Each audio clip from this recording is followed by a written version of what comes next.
There we are. There we are. Yes, sir. Okay, audio check. Mic check 1 2 1 2. Mic check My one mic two one sounds two. nice. Check one. Speak again, David. I am speaking again. 1 2 1 Sweet. 2. I love how like low latency YouTube can be too, which is fantastic. Do be good at times. Hey, Pepperoni in the chat already. What's up? He was talking about how he's still thinking about that dream roster. We'll go over that again. That was I like how I was going back and watching it, and I love how I'll mention here. We're gonna start recording anyway. Hello and welcome to the Blue Rubies podcast, episode number 218. I'm Adrian. That's David. What up? Hell yeah. Right before I hit record right now, we're talking about our fighting game roster from last episode, and I was saying that I went back and watched it, and it's like an hour and like 55 minutes in, and I say something along the lines of, if I want this podcast to be an hour long, I would say let's get or an hour longer. I'd say let's figure out the story. You look at the time bar, we go for like another hour and a half after. Spoilers. That was a lot of fun. Now, I like when we do that. When we just go on some weird, not related to anything whatsoever thing, and it turns into a podcast length episode. Can indeed be fun. It is. I had that up there. I want to go over that just because I think that was so fun. I think that deserves us to go back to and revisit. Maybe we add one DLC character to each. I think that'd be fun. But yeah, that's our video game podcast. We go live, I think it's Tuesdays, which is is fine with me. We talk video games. We do this stuff. We go on random tangents, which is fantastic. We also do Games Gone By. We'll talk about that in a little bit, though. I gotta mention something about that in a bit.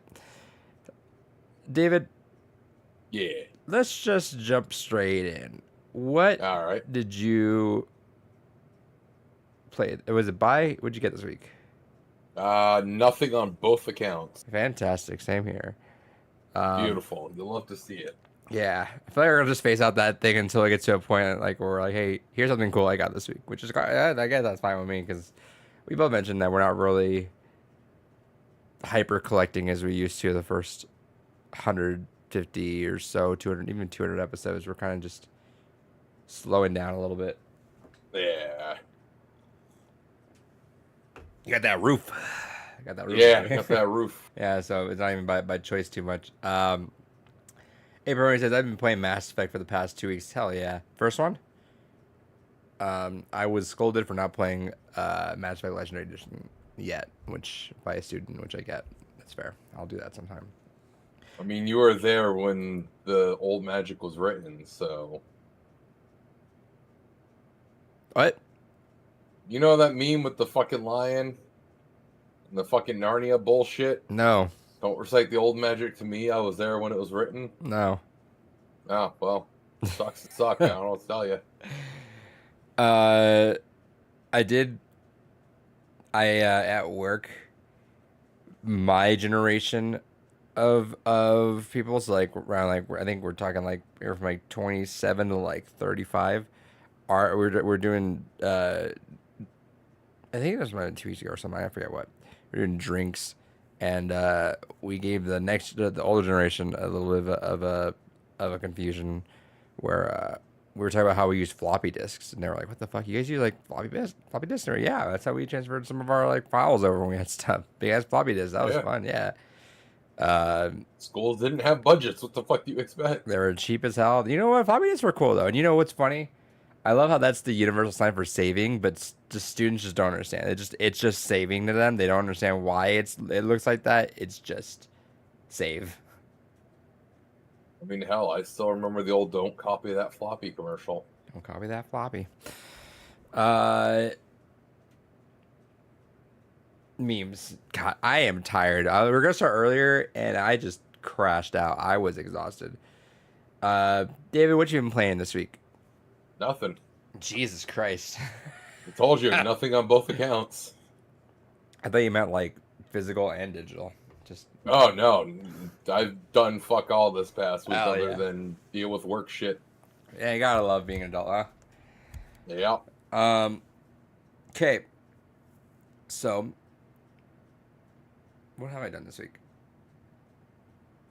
I've been playing some fighting games. I wanna iterate on that a little bit. That I feel like I should.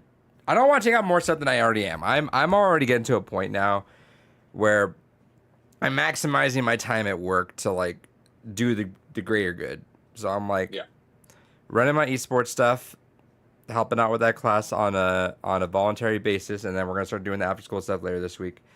I am um, doing the film stuff, doing the other English teacher stuff. Excuse me. Again, the film stuff. I'm going in on where it's like the kids are like, we need someone to film after school. We like that was a big limitation. I'm like, we're gonna do for some projects, but the ones that you guys need to be off campus for, you guys tell me.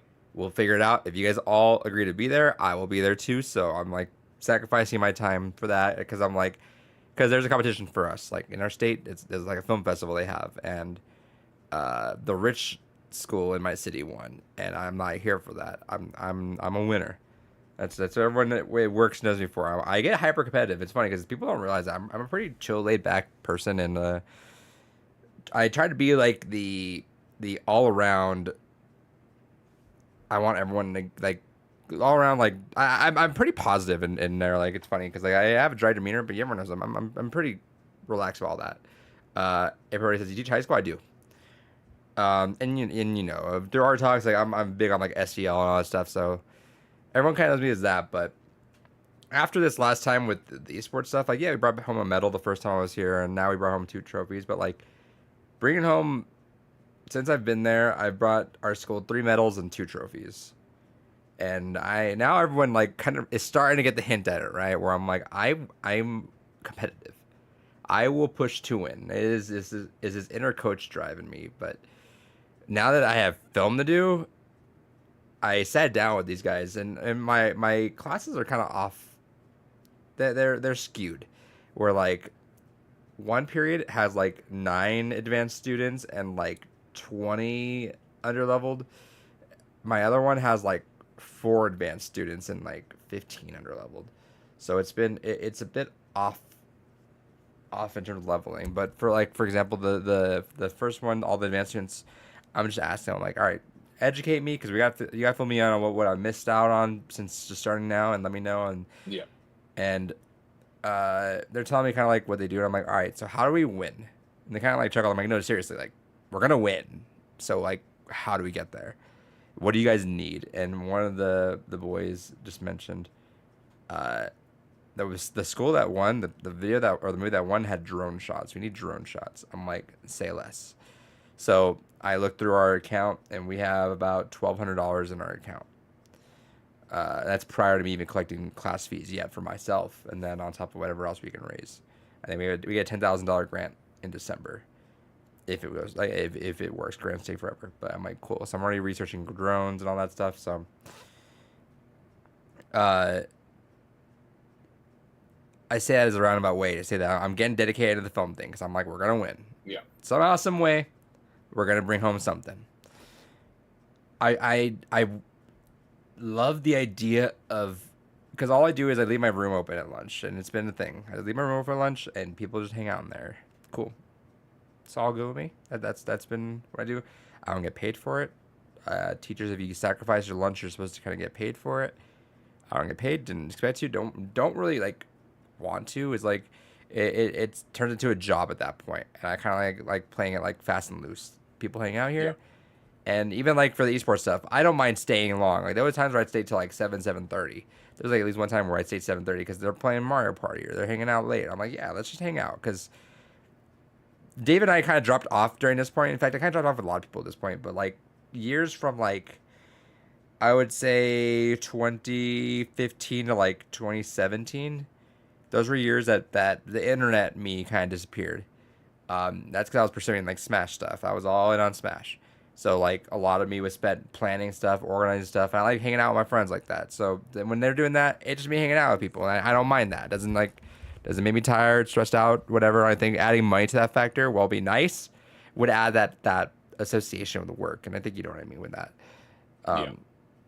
But there's magical moments, David. There's magical moments where I bust out both fight sticks and we play, and I busted out Tekken today, and we played, and I'm rusty in Tekken, and I'm using fight sticks, so it's like it's an even match. They're brand new, but like I'm not like going sweaty mode like when you and I are playing. We're like going like ham and trying to figure it out. I'm just like playing along with them, right? So they'll get a couple wins there, and one of the boys who's just fucking loving it.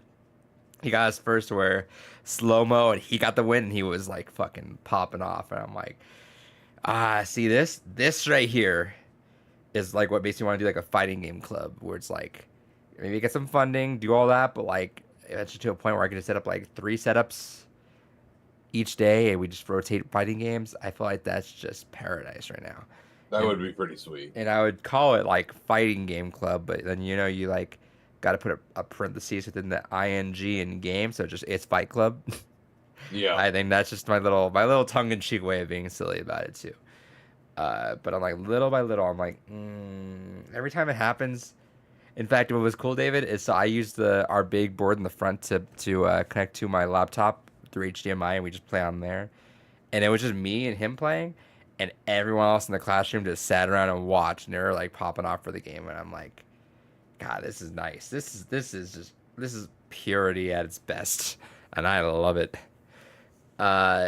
Speaking of fighting games, Apronia says I've also been thinking of getting King of Fighters 15 or waiting to get MK1. I would say just wait at this point. We're right next to a brand new fighting game, and getting into fighting games on the ground floors is the best way you can do it, I think.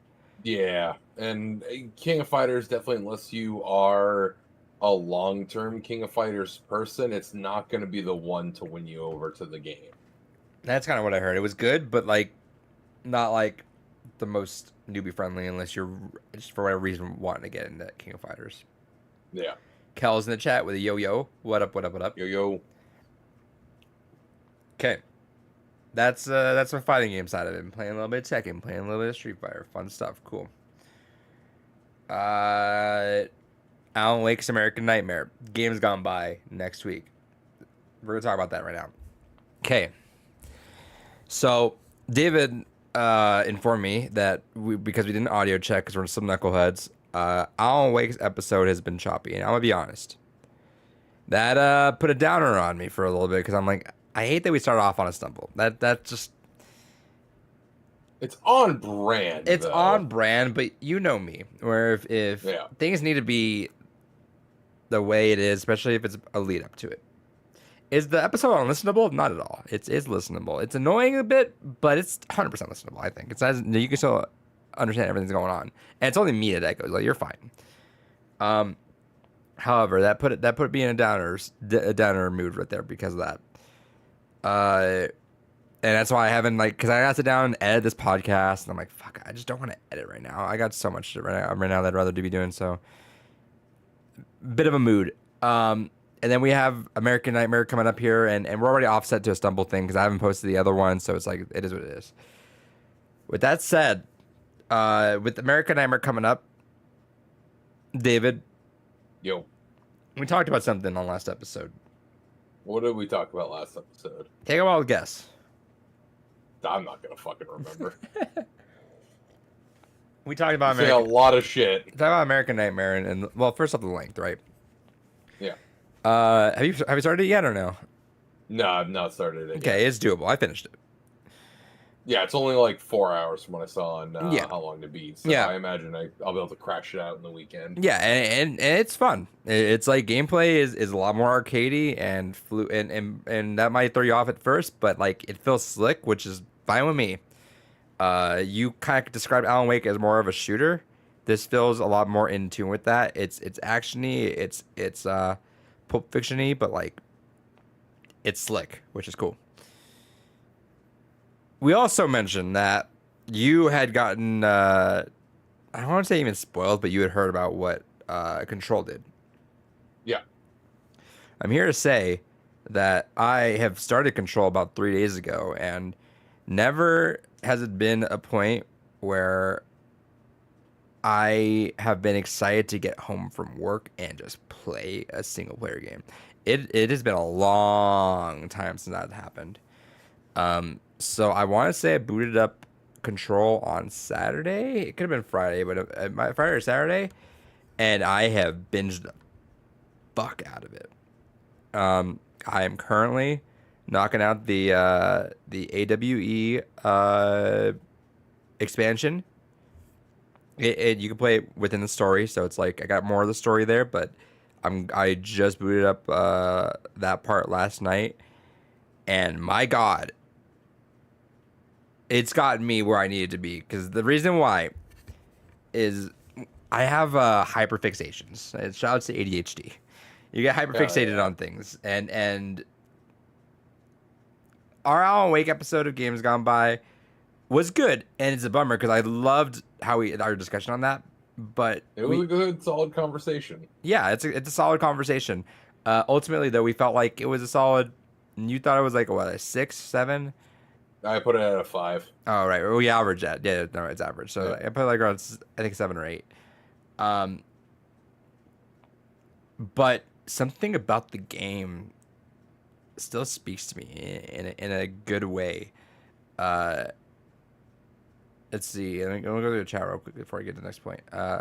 April says, I still need to play Alan Wake, and I have the game. Control is pretty fun to complete, but it's fun. And then Kel says, love to Control. So when bits and pieces of things get me hyped up in this, I just can't stop. Drakengard last year. That was my hyperfixation. Got through first one and had to go through third one. Like immediately. That was my fixation right there. This one, I want to get done by Alan Wake Shoutouts. It got delayed a week this last week, by the way, but that's fine with me. But I was like, all right, I'm in. Played through Alan Wake, played through American Nightmare, and I'm just like, I love this. I need more. So played through Control, and dude, there are times in now with the idea of everything in the hand connecting, I do that thing where I'm like trying my fucking hardest. I'm like, where the fuck is this connection at? Like, let's see how early on this is, because when people play Control at the beginning, it was just a separate game. It was not a connected game. But when we think about this, you've seen Control, they have redacted documents in there. So like, I'll plug in stuff in my head. I'm like, that sounds like something that would connect. Ooh, and that redacted part, that could fit. Maybe that's a stretch. I don't know. And then I see a document that references Night Springs, and I'm like, oh, here we go. We're getting there. And sure enough, like it kind of starts falling into place until you get to a point where you can access the DLC, which is just Alan Wake popping in there and just like describes what you're doing. And I'm like, I love it. I just love when there's like something that pays off, and I'm just like, the only thing that bums me out is like I wish I could experience this firsthand as that was happening, because my God, if there was a way that could have happened and like I wouldn't have known, I would have been screaming. It would have been like banjo reveal level, like holy shit. Gotcha. So I say that as a roundabout way, David. As I mentioned just a second ago, I'm bummed out how Alan Wake turned out. However, American Nightmare is like a 3.5 hour, 4-hour game. We'll talk about the story real quick, gameplay real quick. I'm not looking to have a 30-minute episode, David. So, since you kind of know where the trajectory of stuff from what you've heard, I don't know how deep you would like to go after that. I don't know if you'd rather me explain to you, but I say instead of making it just American Nightmare, I say we don't redo all of Alan Wake, but we just make the first episode of Games Gone By sort of an Alan Wake episode. So we're talking about the first, we're talking about American Nightmare, and we're talking about Control, and we're talking about where it goes with 2. I have little interest in revisiting anything that's not replay for. Well, no, not replaying or anything, but definitely anything that doesn't have to directly tie into what goes on with American Nightmare and Control. I'm definitely not going to want to like go back and specifically have like a conversation block on the first one again. Yeah, no. So, but I I want to connect at some point, but you don't have the first episode. I'm gonna post the first episode still. It's still listenable. I still think it's fine, but just to make me feel fine about it and feel like we can at least start off on a bigger thing. I think doing almost like Alan Wake ish episode in preparation for that second one, just to fluff up this episode and make it feel more grand. We're not gonna talk all about Control. I would just love to talk about the story in essence. We don't need to talk about the gameplay or anything like that either. But like I think just the story and go through there would be nice. But either way, because it's kind So of like all of Control or just the Alan no, Wake because component I think to just it? the Alan Wake because you mentioned that you've known that part. Yeah. Yeah, and I'd say let's do that then. Control though, if you ever get a chance, fantastic. I'll get around to it eventually. So far, again, the studio is not endearing itself to me, so I am now less interested going forward. Remember, it was the Game of the Year nominee, so it wasn't like another Yeah, like. but so Alan Wake was an indie classic. Yeah, but it's different. This thing was going up against. Actually, that was a fun game of the year. Year. Do you remember that year? No. No, you're bad with time. I don't know why I ask. Game Awards 20. Let's see. This was Game Awards 2019. And this one was the one where it felt like there was no shoe in to win, which I like those. You know, it's not. It's boring when it's a runaway. It's okay when it's like two titans fighting, but then like everyone else is kind of off to the side. That kind of bums me out. This was an exciting year because it was like who knows what could win. It was like battle of the 8s and 9s to win, not just the battle of a 10. So that year was Sekiro, Control, Death Stranding, Outer Worlds, RE2, and Smash for Game of the Year nominees. That's a fun year. That's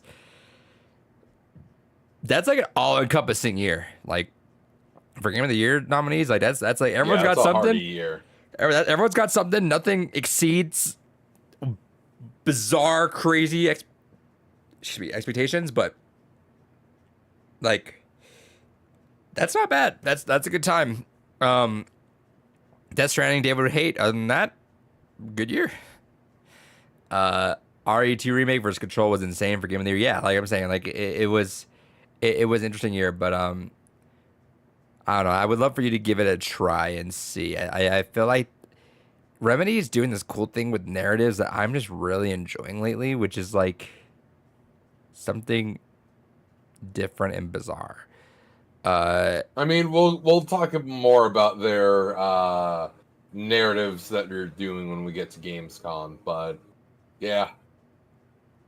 Did you see the trailer? Yeah, I watched all Gamescom at work. Okay, cool. So you got to fill me in because I didn't watch any Gamescom. Gotcha.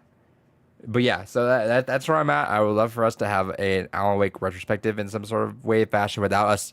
Alan Wake is going to remain as in depth as it was going to be on the first episode, but I would love to touch on the story and seeing where it could go with that. Because why not at this point? It's kind of what we promised in the first episode. If I were to finish Control, we could talk about that and kind of speculate. But I think instead of fully speculating, we just kind of go over where that track record is and see. Because I think that's kind of an interesting story where, as mentioned, Alan Wake predated the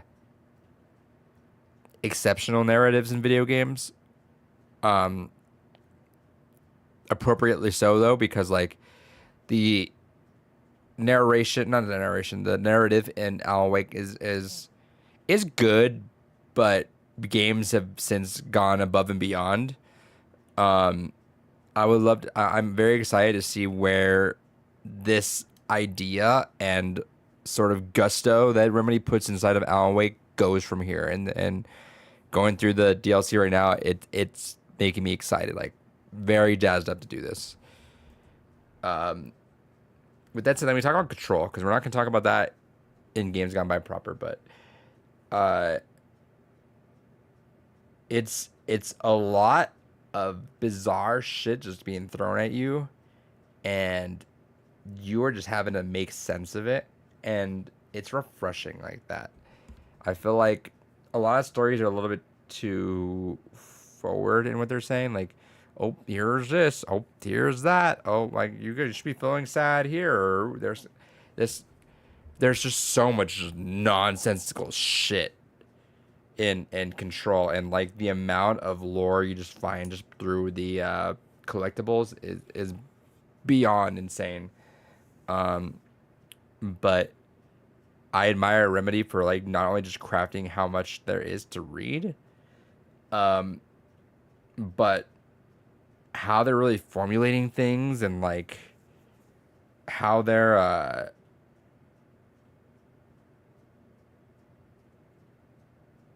driving, how they're pushing with what they can with what they got. They're trying different things, which I'm appreciating. Yeah, April says it's definitely more trippy, like a Kojima game. It's definitely got that weirdness to it, where it's like you just, That I does not help endear it to me either. as someone that doesn't really play Kojima games, Kojima games are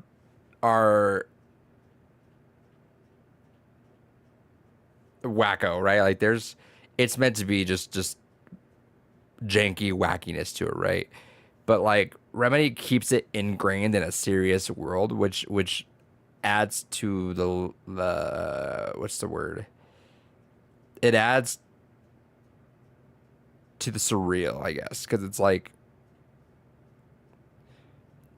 everyone accepts how crazy weird this shit is, but like also they don't. They're like, this is fucking weird, but they have to start like, well, this is weird, but I guess this is a thing now, and we gotta start naming this. But it's like, what the fuck are we doing?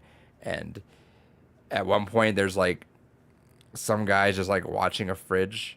He's like, I cannot stop watching the fridge. If I stop staring at it, something bad will happen, and my shift was supposed to be switched. Please, someone help me. You go and get help him. Right when you get to him, he's just gone because he looks away for a second. The fridge kills him. It's like that kind of stuff where it's like, what the fuck? But also like, okay, I guess that's what we're doing. I personally like the way that's been going with that. Also, what I love is, I actually was gonna look at this too. I think it was it in the DLC? Yeah, it was in DLC. They literally fucking referenced this, which fucking threw me off like a motherfucker. I'm like, Huh. what the fuck? They were like, they're referencing, because there's like Alan Wake references, and they're like, yeah, so Alan Wake was part of this. We assume he's part of this. We've got this, and then one of the collectibles, like, and there was like this book compiled called the Alan Wake Files that had interviews based on. I'm like, what the fuck?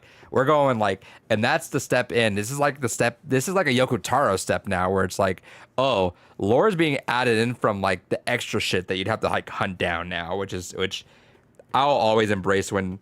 Yeah, that I always find interesting. I love when someone just goes weird and is like, hey, that random shit that you thought you didn't need, that's part of it.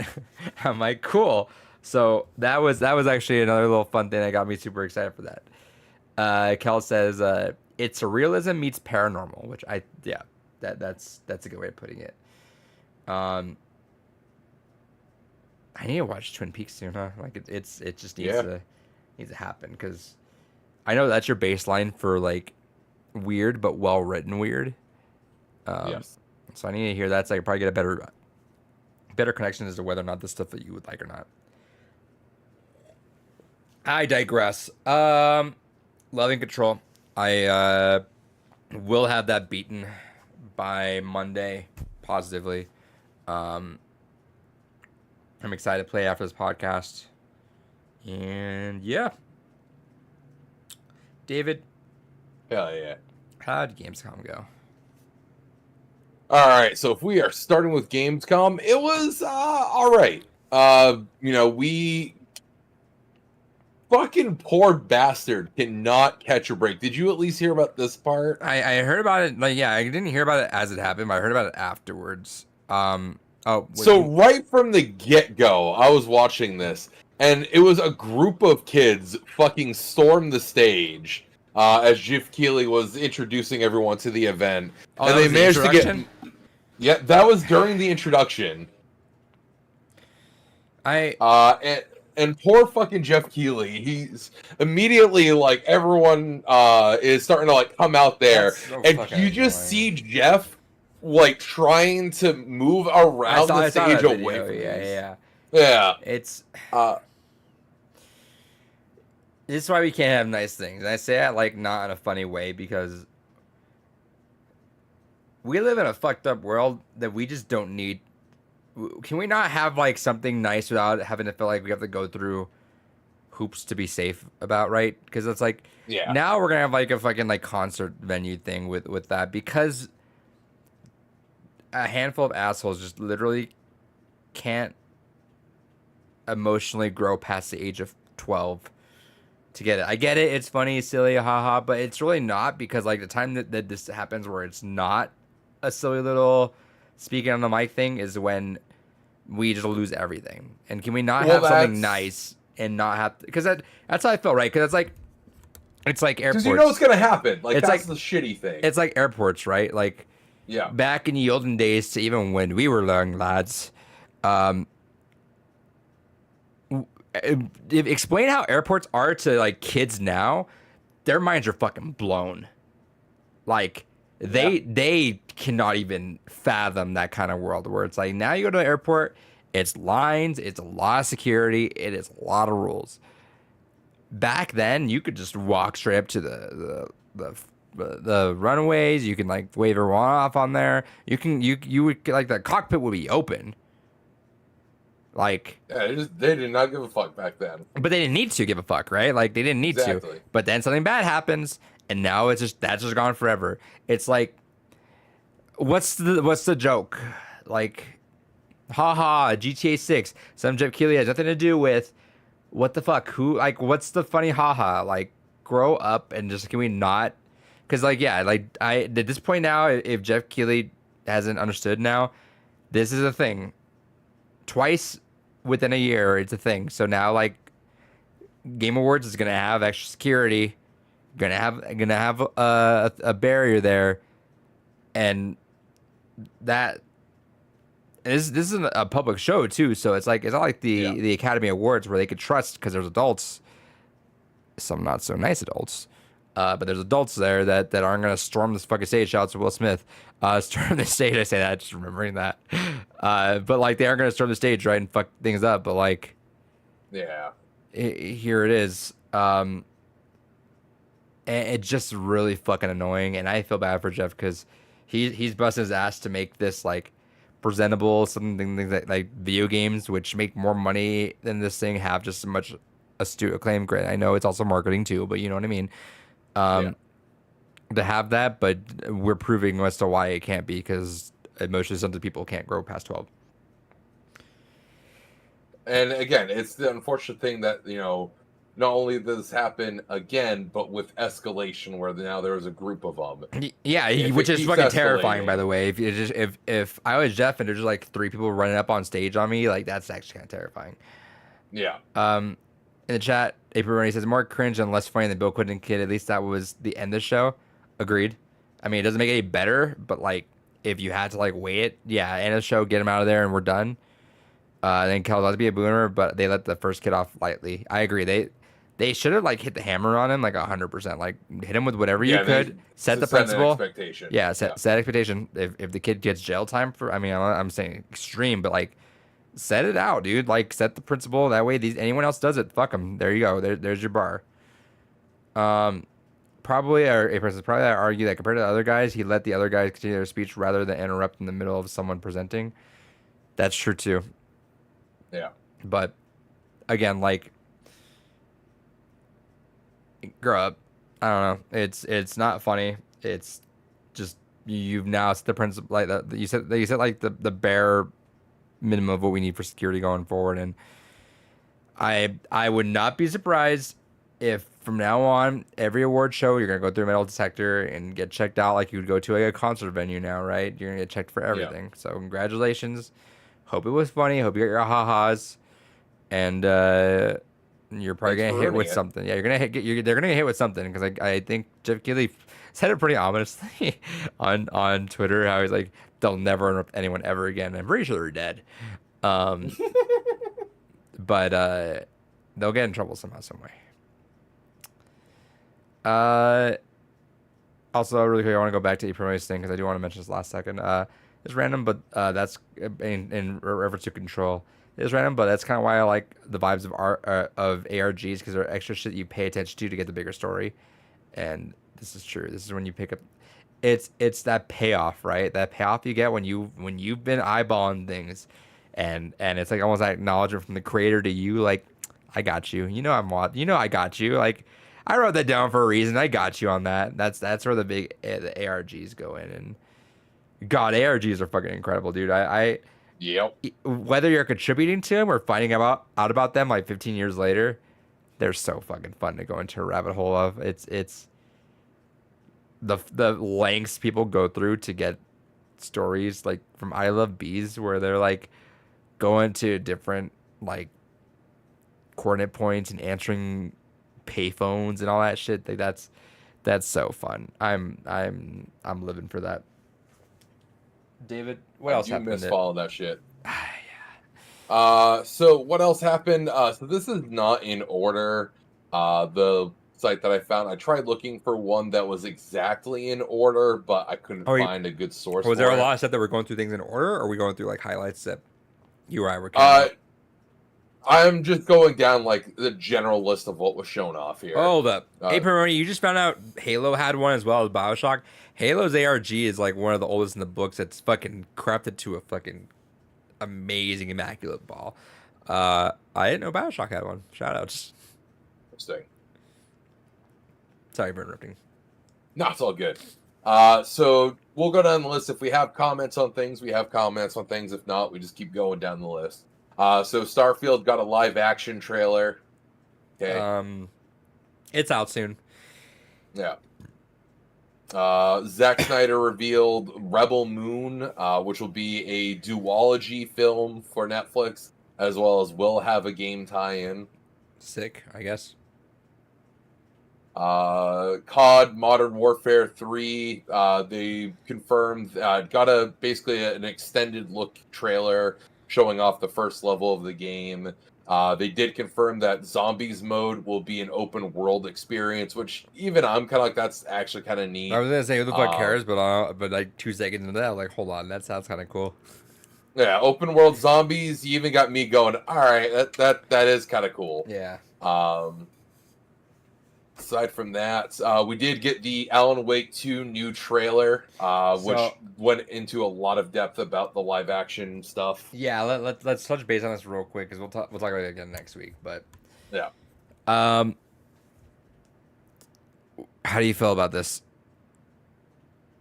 I said it during the Alan Wake episode. I like the idea of interlacing it. Now I'm afraid that just from seeing this trailer and the way that they talked it up, it's going to be way too overdone. You can't have enough of it, dude. I'm so fucking excited for it. I here's the thing. We've talked about this. Graphics, I don't give a fuck about at this point now. Like, we're good. Yeah. We're at fantastic. I don't need you. Essentially, really peaked. And have they like? Could we go like a step deeper? Of course we can, but it's gonna be a lot more expensive and a lot more manpower. But we can. But this is kind of the newest thing you could do with like good graphics that makes me feel very good about things because like. Live action before was kind of hokey, but now it's like you can still tell the games from real life, of course, but like we're getting there, and like Remedy's been doing this thing already. They've been working at it. Cool, let's keep doing it. Let's keep going because like I see the reason why I'm getting so excited and why I love it is because like I played American Nightmares a little while ago, and seeing from American Nightmares live action interlace to that to where we're at now, that makes me so hyped. Like I'm so jazzed up for these guys because you can tell it's kind of where they've been working towards. And they mentioned Sam Lake. I saw that little part you talking about. Like this is kind of like the culmination of like what we've been doing which is like we've been working at this, and it's kind of where we're at now. And I'm like, I can see it. I can see that clearly now, and I don't know. I like it. I will say that I think the guy playing Alan Wake is a little goofier than I don't know. It's interesting. He plays Alan Wake kind of goofy, but like he plays Mr. Scratch like bombastic goofy. Hmm. I don't know. It's interesting, but like it's got that what would you call it? Like someone's like almost overacting, but that's kind of the point. Yeah, kind of like chewing the scenery quite a lot. Yeah, it feels. I don't know why I'm thinking of like it makes me feel like that like Silent Hill, not Silent Hill like that, but like Silent Hill like it's off, but it's meant to be off. If that makes sense. I can see Schlock, that. schlock is a good Yeah. way to put it, but like that's where I see it. But also like it's still like it's not Kind of like a Birdemic or a Sharknado, where that was entirely the point. yeah. So this is like the point is to be like that, but also like it's still over the top there. Wow, I didn't think that. Yeah. It feels like there's like a reason for that, but also like it's not making a joke of itself though. It's like it's taking it seriously, which I like. Um, Also, I love putting it the way they have been, which is like you see Alan Wake looks like a fucking mess. He looks like a mess of a person right now. Uh, and I think the way they put it is like he's been in the darkness for 13 years. I'm like, yeah, holy. Anyone that's fucked up like that long, you would go crazy, right? It's like I'm hoping that really shows in that story. And we'll see kind of where I think it would lead with when it comes to Control's DLC in there too. Um, yeah, Kel said I would love Twin Peaks. David's been telling me that for a long Yeah, time that I would love Twin Peaks. I'm Twin Peaks excited. is fucking great. I know, and it's like everything I like. Everyone's like, dude, you love Twin Peaks, right? I'm like, I never watched it. What do you mean you haven't fucking watched it? You like everything that's like you like everything that's inspired off Twin Peaks. I've not seen Twin Peaks. I'm like, I don't know. So There's gonna come a day where you're gonna keep putting it off, and we're gonna end up doing Deadly Premonition before we do fucking Twin Peaks. I want to do it October. I genuinely want to. We'll see if it happens because we'll have like a horror movie marathon, which means I have no time for shit. But we'll see. Maybe that's your Christmas present this year. I'll watch Twin Peaks. That's your Christmas present. So Hell you yeah. can stop telling me that for the rest of your life. Then you can just pop in Twin Peaks references and we'll just go off on it. Perfect. How many episodes are there of Twin Peaks? Not many. I think when you add in the new season, it's like 25, 30-ish altogether. It's only 30 episodes. I'm a fucking idiot. How the fuck Yeah, actually, I can tell you real quick. Let me go to my fucking Jellyfin instance here.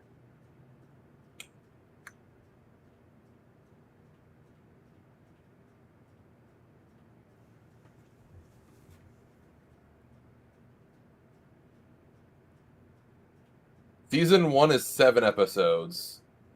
Okay.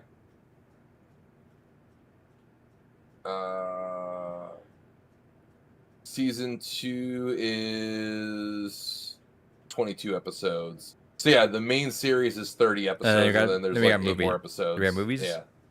Yeah, there's one movie, Fire Walk with Me. I think and I then had that too. after that is The Return. I don't know if I have The Return.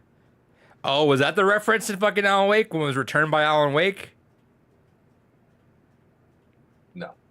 Oh, it wasn't? I genuinely thought that was for a second. If that was in the No, The Return came out like 5, 6-ish years ago.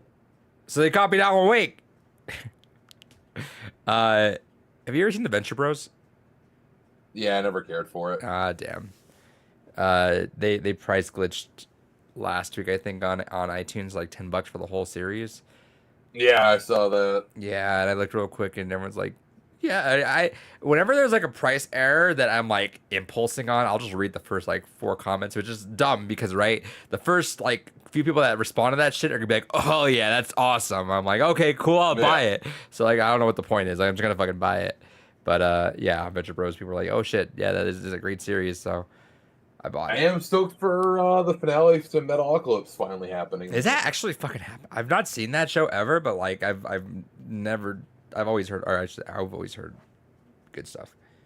I enjoy it partially just because I do like Death Clock as a band. That was one of the things that I convinced the fiance to do. So September we're going to Yeah, two Baby Metal. concerts. Yeah, the first one is it's going to be Death Clock and Baby Metal, and then we just got tickets for Hosier as well. Oh, hell yeah, dude! I want to watch them live. Uh, I went to a reggae concert at shouts to Iration. Hell yeah! I went there on Friday. I was going there for Evolution, but I was like, I was just like not in the mood to move after work, so I like kind of just like vegged out with the Thespians. I just like stood in their room for like 2 hours, and they're like, "Hey, Jimenez is still there." I'm like, "Yeah, I'm still chilling." Uh, but I was like, "All right, I guess I'll go." And I didn't realize I'm an idiot. I looked at the lineup. I didn't. I was like, "Oh, I'm just gonna whenever they're last, that's fine." And well, I was like, "Oh shit, this is band I fucking listen to all the time too." I didn't realize that, so I was like, "I love that." When I'm like, "Oh fuck, I know I fuck with this band." I didn't even realize it. I realized it, but I just didn't click in my head when I saw the tickets. But so yeah, I went in there and did that. And yeah, dude, reggae live is a chill time, dude. You know what was fantastic? Hmm. Everyone's sad. Like I'd say like maybe I'll say 50% of the lawn was just sitting and vibing out, dude. Which was great. It did rain for like a little bit. Like there was like a couple like just like quick glimpses of rain. So I have a rule when I'm at amphitheater, I skip encores. Yeah. Because I'm not you by the time you're walking, because you're walking out of the amphitheater, you'll like hear the song by the time you're walking out, and there's like so many cars that you want to get ahead of that for sure. So I'll skip encores. Unless it's like a band I'm like dying to hear from. It's like a first time, then no, I'm skipping encore. But then I looked on here and I was like, all right, can I skip encore for this other band? And sure enough, the encore for the band that I bought the tickets for, one of my favorite songs from them was their last song, and they actually got this band out to go play it with them. I'm like, well, fuck, I guess I'm just gonna stay for the encore. Like, I'm gonna watch that. But luckily, because it was already a smaller turnout than I saw Disturbed and Breaking Benjamin a couple weeks ago, and that was packed. This was still a good turnout for sure, but like it wasn't as packed as it was for that. And then the rain had scared off some people because it was like a little burst of like maybe like 2 minutes of rain. And that's it. So that scared off people. So I stayed for the encore, drove off, and I was out of there. It was great. But yeah, shouts to reggae fans. That shit was the vibe. Hell yeah! And I'm going to a 50 Cent concert in like a week and a half. Which, yeah, I hit the gauntlet of fucking concerts this year, and My man is the real one when he says, "Yeah, I listen to everything." I went to what was it? I did an alternative indie concert in January. I did my ska superhero band with Aquabats in July. I hit some rock with Disturbed Breaking Benjamin. I did my reggae concert. I'm doing a rap concert. I'm like, this is a good time. I do fuck with everything. I'm like, whatever. And I love seeing the different turnouts. I'm like, this is fun. But yeah. David, what else? All right, let me go back to this tab here. All right. We had season 2 announced for Diablo 4. Does it look like redeeming? No. Can't. Okay. Like even there's some like even like hardcore Diablo apologists at work that were really excited, got it day one, and even they are like, yeah, it has like no content. And from what they showed off in the season 2, it's like here's like 3 new bosses, here's a new quest line, a couple new abilities that you can get, and that's kind of it.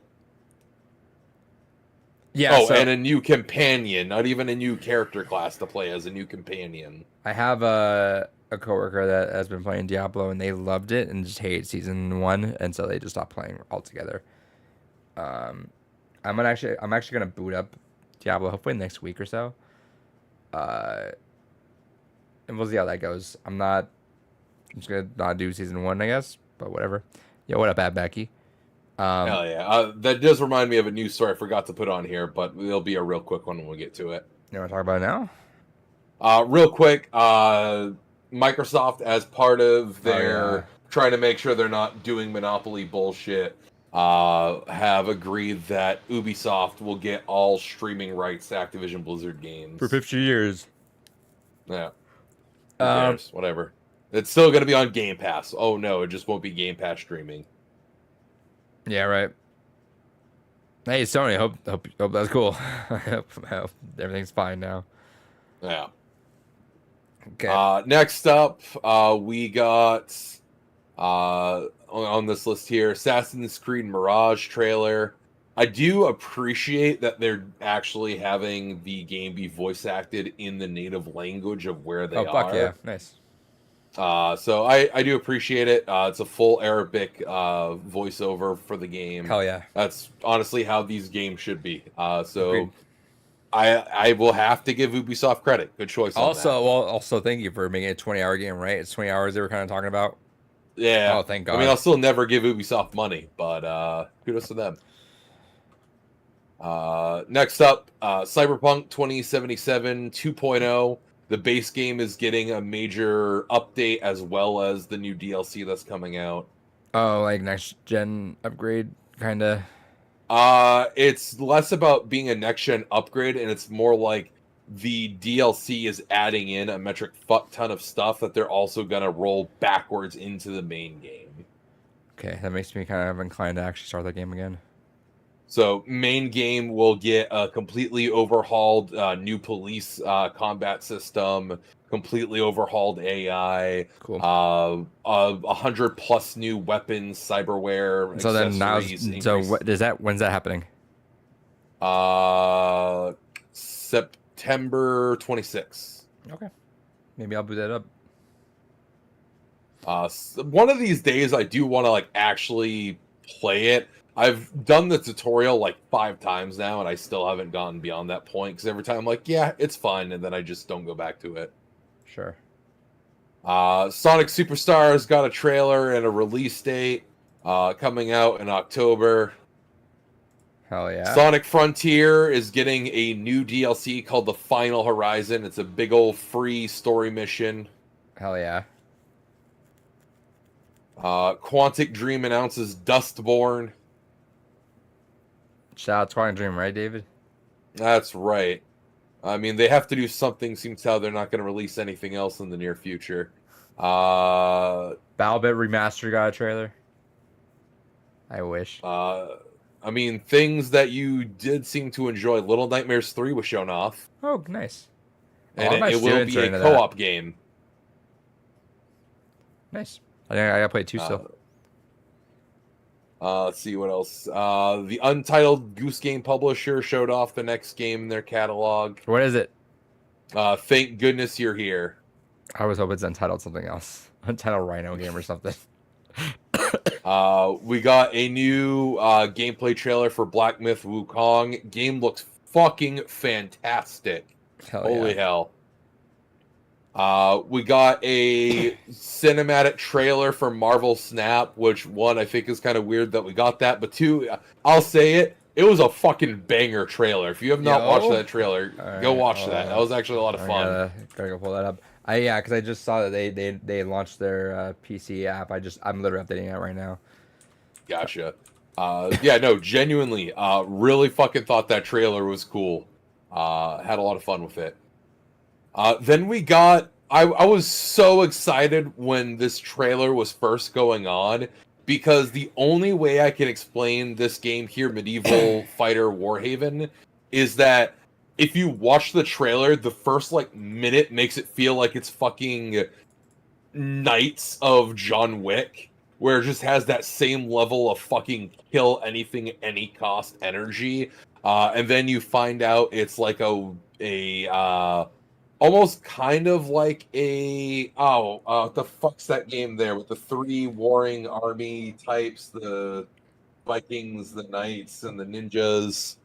I really enjoyed it, but none of us wanted to play it, so fuck! For Honor, there we go. Oh, It's basically a For Honor style that game, was fun. but it's Because it was like it felt like a fighting game almost, like at times. It was yeah. cool. It's basically a For Honor style game, but made by a company that does a fuck ton of pay to win games. So as soon as that element of it was revealed, I was really fucking disappointed. Wait, say it again. It was what? So this game, Medieval Fighter Warhaven, looks fantastic. Like the first minute of the trailer gives you like fucking John Wick set in medieval time vibes. It looks fucking great. But then they reveal the company behind it. Who was? And the company is known for doing a lot of pay to win bullshit. Who?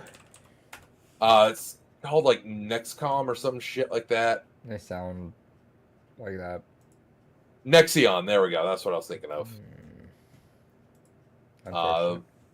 Yeah, so they do a lot of pay to win bullshit, so immediately I'm not interested, which is unfortunate. Grand Blue Fantasy Relink, that kind of action RPG Grand Blue game, got another trailer. Nightingale got a new trailer. I forgot all about this game until this trailer showed up, and I was like, yeah, that still actually looks kind of neat. I just wish it wasn't a survival crafting game. That's fair. We got a weird combination of things where it's a racing game slash kind of like mud off-roading adventure-y kind of game. I don't know. It looked all right. It's not my kind of cup of tea. For Honor was ahead of its time. For Honor was fucking great. I really enjoyed that game and wished more people I knew played it because it was fun to play by myself, but it really, at high levels, really required communication and communicating with randos. No, when I played it, I got really into it, but it was in that Rainbow Six Siege realm of like it hit me at a time where I just can't dedicate because I could see another world where that was our game that we just didn't stop playing. That's fair. Stormgate got a new trailer. I was really excited about this. This is that kind of spiritual successor to StarCraft, with a lot of the old Blizzard developers that left the company during all this shit that was going on. So really excited to see that. Hope, fingers crossed on that. We also got a new trailer for Crimson Desert, which, if I remember correctly, is the same developers behind Black Desert Online, but this is basically like their single-player version of the game. Again, from the gameplay they showed off, this looks fucking fantastic. Okay. I'm very excited for this. The combat just looks amazing. The parkour and traversal of the areas look fantastic. Just I highly recommend looking at the trailer for it. It looks fucking good. Cool. Bulletstorm VR got more information about it. Age of Empire 4 Anniversary Edition is now available on the Xbox. We got a launch trailer for Armored Core 6. We got a announcement trailer. I was so excited for this because this whole trailer gives Doom vibes. But it's just the Killing Floor 3, unfortunately, is officially announced. If anyone sees Marvel Snap pop up, give me a second. I'm just going to load it up and see what's up here if I'm listening. We got a new trailer for The Last Epoch Rune Master, they call it. No idea what that game even was. It looked all right. We got a trailer for The Crew Motorfest. I always forget The Crew did really well. Same, especially considering that shut down, didn't it? I think that's Project Cars, right? I could be wrong. We got a new Fort Solis trailer. Again, I forgot that was even a thing until the trailer showed up. We got a new Lords of the Fallen trailer. Okay. We got a bunch of fucking Hoyoverse bullshit like Genshin and all that. Hell yeah. We got an Ice-T reveal for Payday 3. He's going to have his own missions in the game. I will say, honestly, the gunplay in this looks really solid.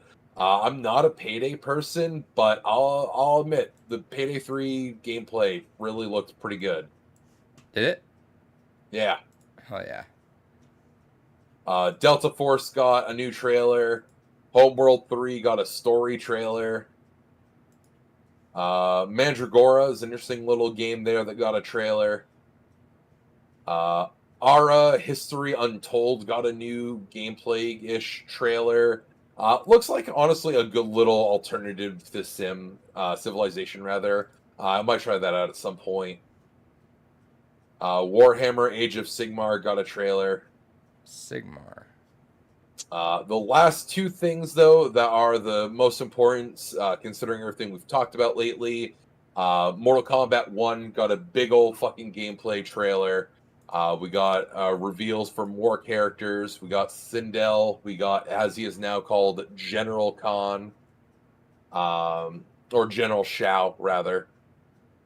We got reveals of Motaro being an assist character. Shujinko is an assist character now.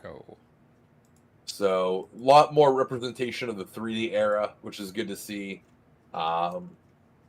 It looked good. The gameplay looks solid. I'm actually impressed with how, of the last few Mortal Kombat games, this is easily the most fluid-looking one they've done. DSP hates which it. has always... It's been one of my biggest complaints with Mortal Kombat from 9 onward, is they've all looked so fucking stiff, but this one actually looks really comfortable and fluid.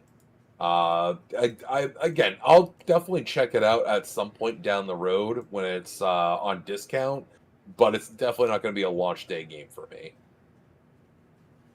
Fair enough. And lastly, we got Tekken 8. Yes, sir. More gameplay information, more characters, and we got a release date. Yes, sir. Is it a little a bit of a bummer? It's not this year. A little bit. But you know what? Honestly, it may as well be with where it's slotted. Did I want the ultimate, like, fucking fight of the goddamn... literally, it'll never happen again. It'll never happen, but, like, did I want, like, a fucking fight for, like, the most bloodiest battle for fighting game supremacy in this? Yes. But do I also want to make sure every game has its own space and room to breathe in order to be successful? Also, yes. So that supersedes everything I ever want. That's fine. Yeah, I think if it had released this year, it would have been way too fucking loaded of a fucking year. Right, and we mentioned that too. Oops, let's see. Let's see, how do I do that? Okay. Yeah, so it's like it would have been too loaded, but January's fine with me, dude. That's a great time. Yeah. It'll be right. Honestly, that gives it enough time that it's in its own little window. Everyone will know whether or not they're cooling off from Street Fighter or Mortal Kombat and everything else. And it's a good opportunity to just kind of start fresh with a new fighting game. Right. And it'll be right after the Tekken World Championship, meaning that one final send-off for our boy Tekken 7. Maybe one more, depending when Evo Japan falls. I could see them wanting to push 8 at that point, but we'll see. I could see it being like that too, but either way, usually Evo Japan's around like January, February. If it's February, it's not happening, I think. And we will play. We will stream. I think we've been in this little thing of streaming Street Fighter, which I still want to do 100%. I do. Yeah. We need to just bring up our Friday Night Fights thing or something like that again, because. Yeah, I think that's the hard part for me, is like trying to find the dedicated time to do something. If I know like I have to do something per se, my brain is far more inclined to be like, okay, yeah, I have to go do this now. Versus if it's not like a pre-planned thing, it's like, well, other things that take priority then. Say it again? So like the way my brain works is, if I don't have something pre-planned to do, I'm just gonna do whatever immediately takes my attention. But if it's something like, oh, we're scheduling the to podcast. do, you know, maybe like, yeah, and then so it's like, okay, no, I need to compartmentalize. We're doing that. Maybe, because we do a lot of shit right now already. Hey, you're into it. Fuck it. Maybe it I could also be alternate Mondays. Who knows? Maybe that is our thing. I don't know. That would actually be a little bit better, potentially, as opposed to, because you figure if we added that onto a whole new day, then that eats up 4 nights Exactly. where I Fuck do it. things essentially. Just we'll No, get you paid. no. What if you got paid? If I was actually getting paid, sure, but Sure, I'll be on whenever. uh, here is it. Roger Jr. reveal when. sadly, it doesn't look like it's happening. There's a lot of fighters in there though. 36, it said something like It's that. 32. That's a beefy size number for that. I thought we'd be like in the mid 20s maybe. Yeah, it's weird to say, but for like modern fighting game releases where we've had rosters between like the 16 to like 20ish range, I'm glad that they kept it to a hardier amount. It doesn't feel like Tekken without a sizable launch roster. It always hurts going into a new game where you just lose a lot of people. Yeah. It is a pretty good size roster for running. All right, David, what else? That it? That is it for Gamescom. I say we're on this fighting game talk. I say we go back and look at our dream game again. I've had this idea. I want you to add one DLC. You know, we set time away. Add one DLC character each one, make a count, and then we dip out. So we're not doing any of the other news? Oh, what else do we have? I guess we still haven't talked about the Linus stuff. Oh, right. And then there was also everything being shut down for the 360. Oh, I forgot Microsoft thing. Yeah, no, let's do it. So then you want to talk about Linus. You've been eager to talk about this guy. Yeah, because there's been a lot of heinous shit going on with this, and more comes out. So to set the scene real quick, so not even a full week ago, I think it was Thursday of last week that this all started. Gamers Nexus put out a video. Gamers Nexus, well-respected tech YouTuber. They do a lot of like very thorough, in-depth breakdowns of new releases of technology. Linus Tech Tips is more on the goofier side. They've been trying to break into the more serious reviews. Sure. They've spent millions on building out a lab to go ahead and test things. To rewind a little bit for extra context, two major things had happened leading up to this event. One, Gamers Nexus, as of like mid last year, said that they're no longer going to review and look at Linus Tech Tips as a YouTuber channel because they are literally a multi-million-dollar company at this point. So they're like, we're no longer going to treat them with just like, oh, that's a fellow YouTuber Gloves. They are a multi-million-dollar company. We're going to start going forward treating them like we would Intel or AMD or any other tech company. And what does that mean, though? That means that, so Linus Tech Tips, they sell screwdrivers, they sell a bunch of different tech. Oh, I didn't know they sell solar stuff like that. Okay. Yeah, they sell a lot of stuff. Like there's screwdrivers like $70 for like a super magnetized screwdriver. Is that a bullshit screwdriver or like an extra like okay? Looking at hardware reviews for a lot of like tool YouTube reviewers, a lot of them seem to say that it's like it's not the best deal, but you get your money's worth essentially. All right. They did have a few issues with that. We talked about it very briefly on past episodes. They had a warranty situation, which Linus has shit on a lot of other companies for having shit warranties, but his warranty was literally, trust me, bro, don't worry about it. There was no formal written warranty anywhere for any of their products. Just a verbal thing of him saying, we'll always do the right thing. Don't worry about it. And he basically had to be bullied into having a warranty. Wonderful. So this is some of the stuff that's kind of happened over the years. But recently, Linus Tech Tips and Linus Media Group were just doing a tour of their lab facilities. And during this tour, know this comment. Yeah, go. I know this. This was other mentions. This is the most annoying part of it, I think. During the tour of the facilities, one of the staff members brought up the fact that, like, oh, you know, other people do ways in a pretty shitty way compared to how we do things here. Didn't they name him? They named them And though, right? I don't think, if I remember correctly, they didn't outright say who explicitly, but considering the follow-up WAN show was also, which is the podcast that they do, also was like, oh, and other YouTubers who have been critical of our processes in the past, which was explicitly talking about Gamers I Nexus, think they named because them. they actually I name them? think they named them. I think that was the shitty part because I was stuck on that. I was like, that's a pretty fucked up thing. Gotcha. So yeah, and if that is the case, then yeah, that is extra shitty.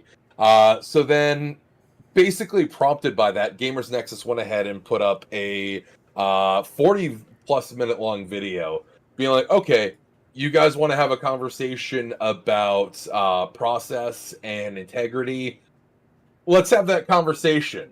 And they went ahead and they thoroughly fucking gutted Linus Tech Tips over the insane shit that they've done in terms of their tech reviews, putting out wrong information, having their partners at YouTube replace videos in place so that way they don't lose viewers and subscriber information on videos.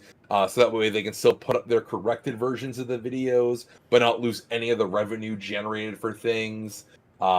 Basically doing a lot to game and cheat the system while not doing a lot to stay with the integrity of putting out good content. Pointing out the fact that even during recent interviews with people at LTT, talking about the fact that they wish they weren't just a content mill putting out content daily and they had more time to slow down and just actually do shit the right way. Right.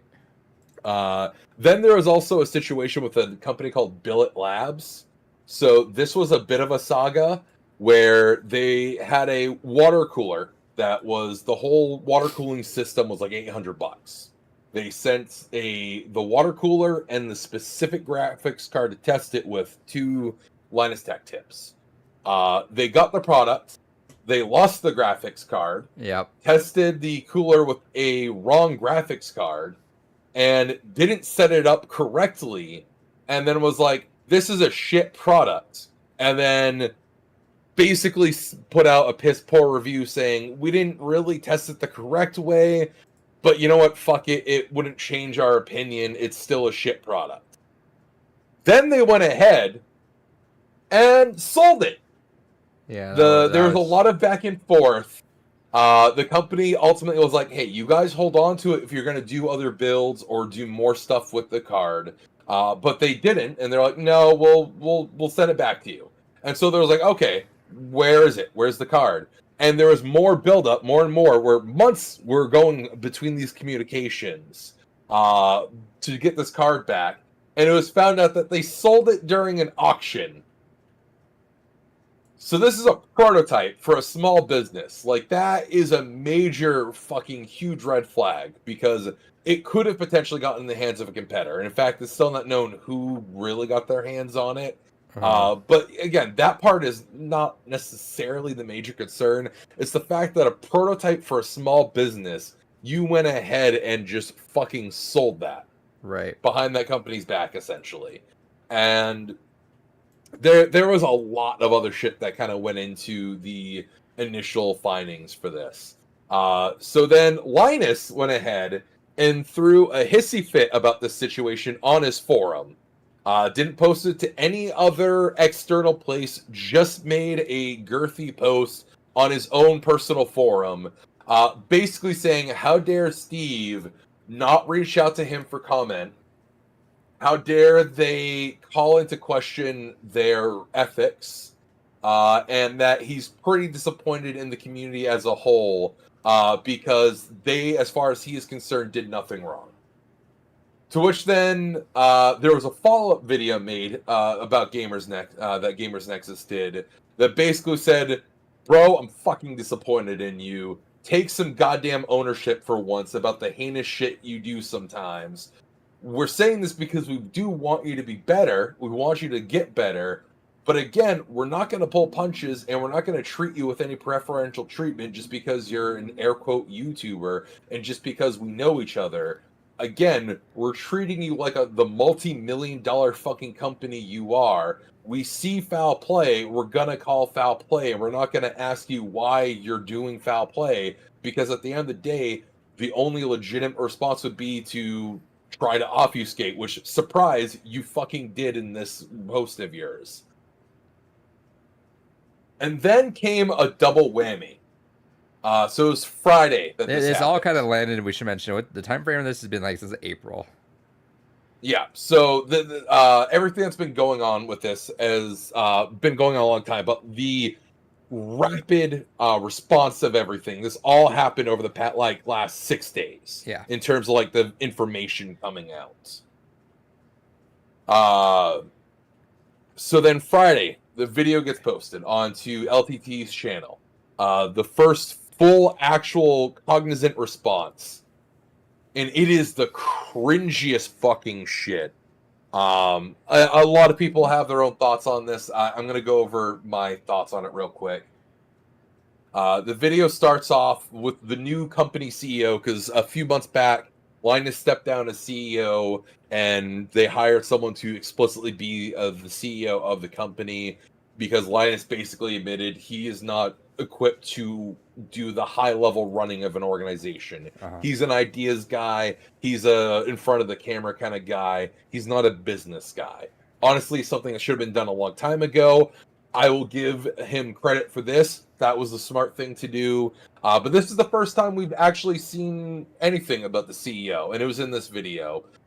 They make a joke right away about, sponsoring the video, which another point, interesting point here.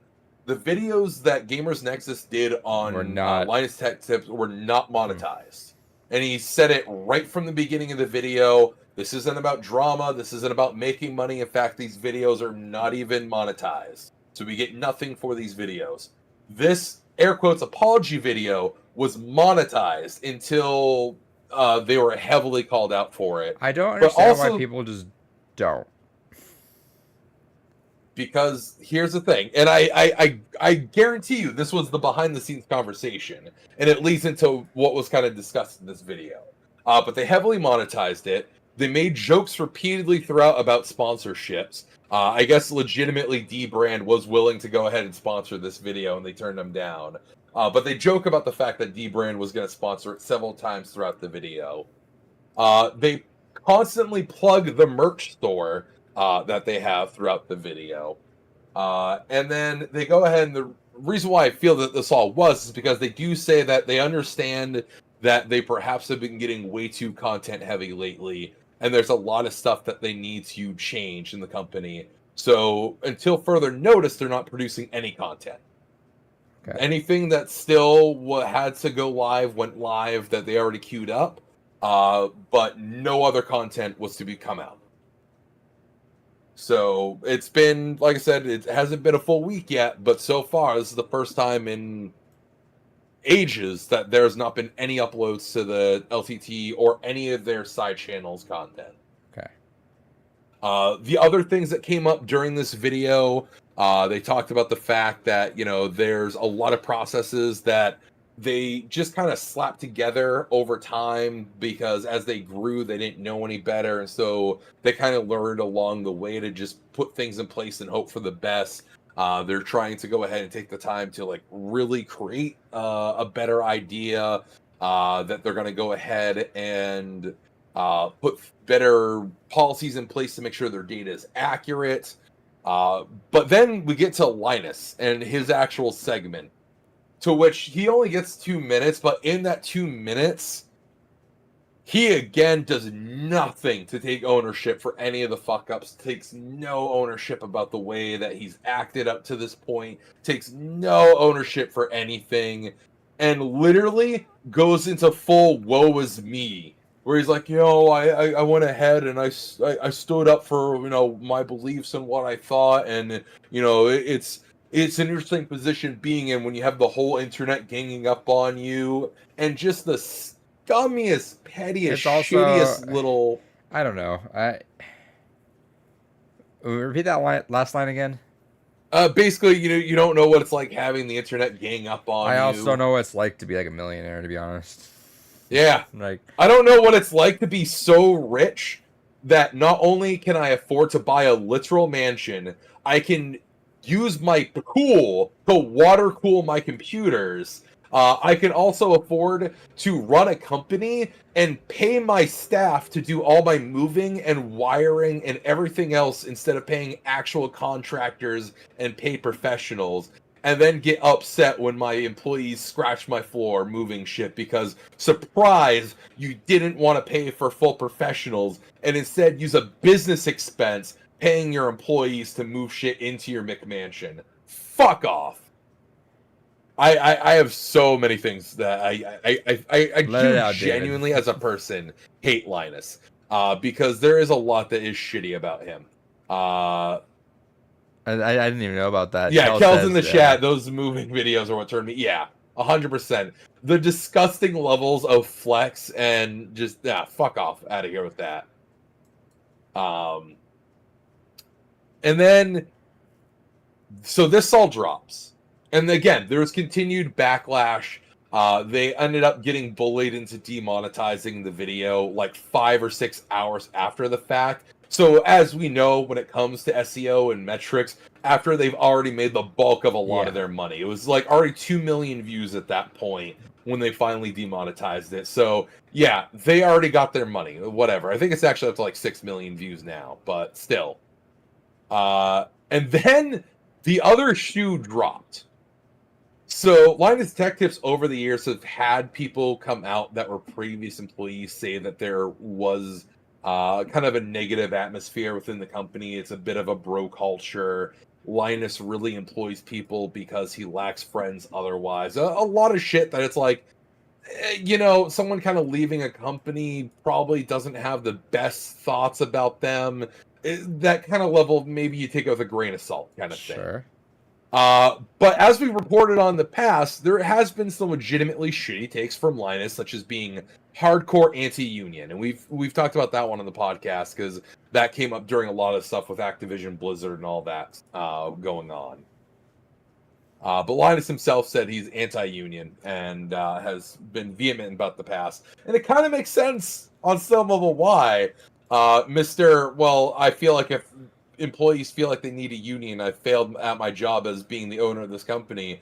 So there was a former employee named Madison who came out about a lot of shit that happened during her tenure at Linus Tech Tips. Okay. Talking about how things were so bad that the only way she could get time off was through self-harm, and basically being like, this is the only way they would allow me to basically get away from fucking doing work. Sexual assault allegations, sexual threat allegations. Hold on, I'm so sorry. Trey 50 went up because Trey 50 always comes in with a hell yeah at the beginning. Worst time for that, buddy. God damn. What up, Trey 50? I'm sorry. We need somebody because that's fucked up. That yeah. If you run a company and that's where you're at, fuck yourself. Yeah, it was so bad that during the tenure, which other creators that worked there previously have kind of spoken up about as well, not directly saying, yes, this happened, but basically making comments because of contracts and shit saying, yeah, there's merit to what's being said. People are trying to change some of these past bad behaviors without outright saying it because legally they can't for various reasons. Anyone that was victim of sexual harassment was basically told to get a coffee with the person harassing them to hash things out. There was comments of saying, it's just the kind of work culture we have where, in the tech field, there's just so much sexual repression that, maybe you should just go fuck and get it out of your system and then there won't be problems. Made even worse that a current employee leaked a conversation, an all-hands meeting that actually was in relation to Madison leaving the company because she left the company. There was murmurs about why she left, but it wasn't until now that it was confirmed why she left. And during this meeting, Linus is like, we got to have a meeting. I hate to be all corporate, but some things have happened and we got to have this talk. It's dumb we even have to have this conversation, but if there's problems, go talk to your managers. You know, if you don't feel comfortable talking to your managers, we can find an HR contracted company to go ahead and talk to, and then at the end of it, after his whole shitty attempt at doing a corporate HR talk, one of the people that's been accused as being behind these sexual harassment allegations, when Elias says, "Does anyone have any questions?" is, "Yeah, when are you gonna get up on the table and dance for me?" And Linus laughs, and then that's the end of the call.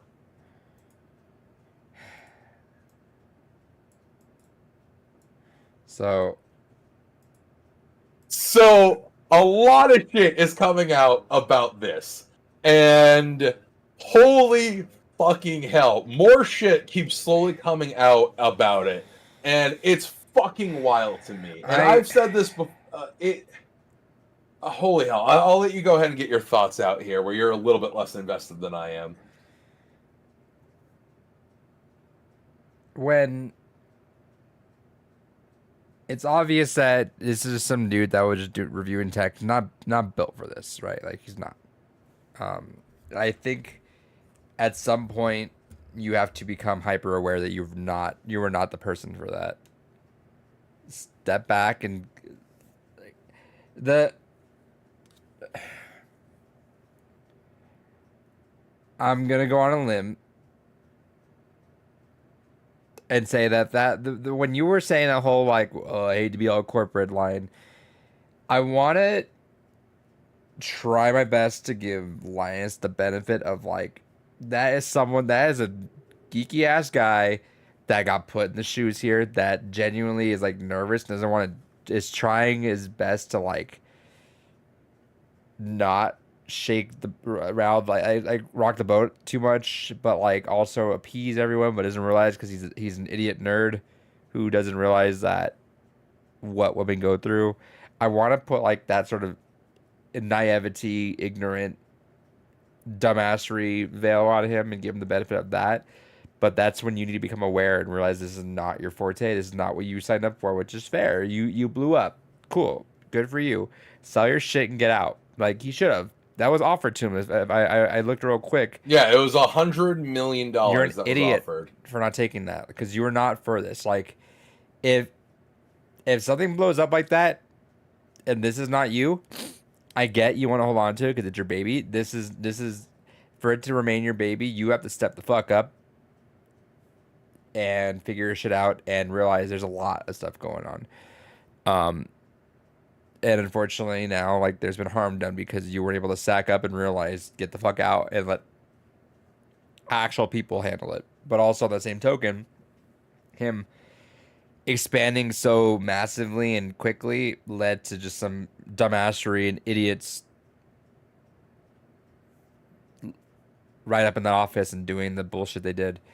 Um, it's just so annoying that the it's just it's unfortunate people just don't fucking get it, right? Yeah. Like how smooth brained are you guys to just not fucking get it? I mean, considering this is coming from the guy who's like, "Who needs a warranty? Just trust me, bro." It's yeah, but like even talking the work ethics is what bothers me. Like if you're gonna be an idiot and like I've seen shit. I see like DK oldies just running through customers, and in the grand scheme of things, like is that shit? 100%. As a consumer, do your due diligence and research everything. You look up multiple sources, you do all that stuff before investing. So, like, worst case scenario, do your due diligence. If you're sinking money in, go do more research. So, if you got bamboozled by Linus, you should have did more research. Sorry, but like that's not to like give Linus any sort of like leeway on that. That's just say like everyone should be more educated. That's just a universal thing. I'm more concerned on the ethics of Yeah. people literally being harmed or going through some shit because of this. And the culture that we're still living in with the fucking with guys being fucking stupid in terms of this. Like, you look back at Silicon Valley, like way back when, like Atari, right, where it's just sex and orgies and that. We're not there. Like, can we get the fuck past it? And it's there's just so much to unpack. I contemplated telling you a story, but I probably should tell it off podcast. That's fair.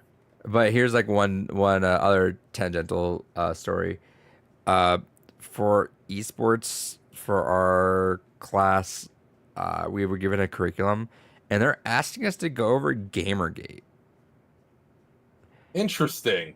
And I don't want to do that. The teachers one day, I'm like, no, because like it's such a. They don't understand what it was like in the trenches.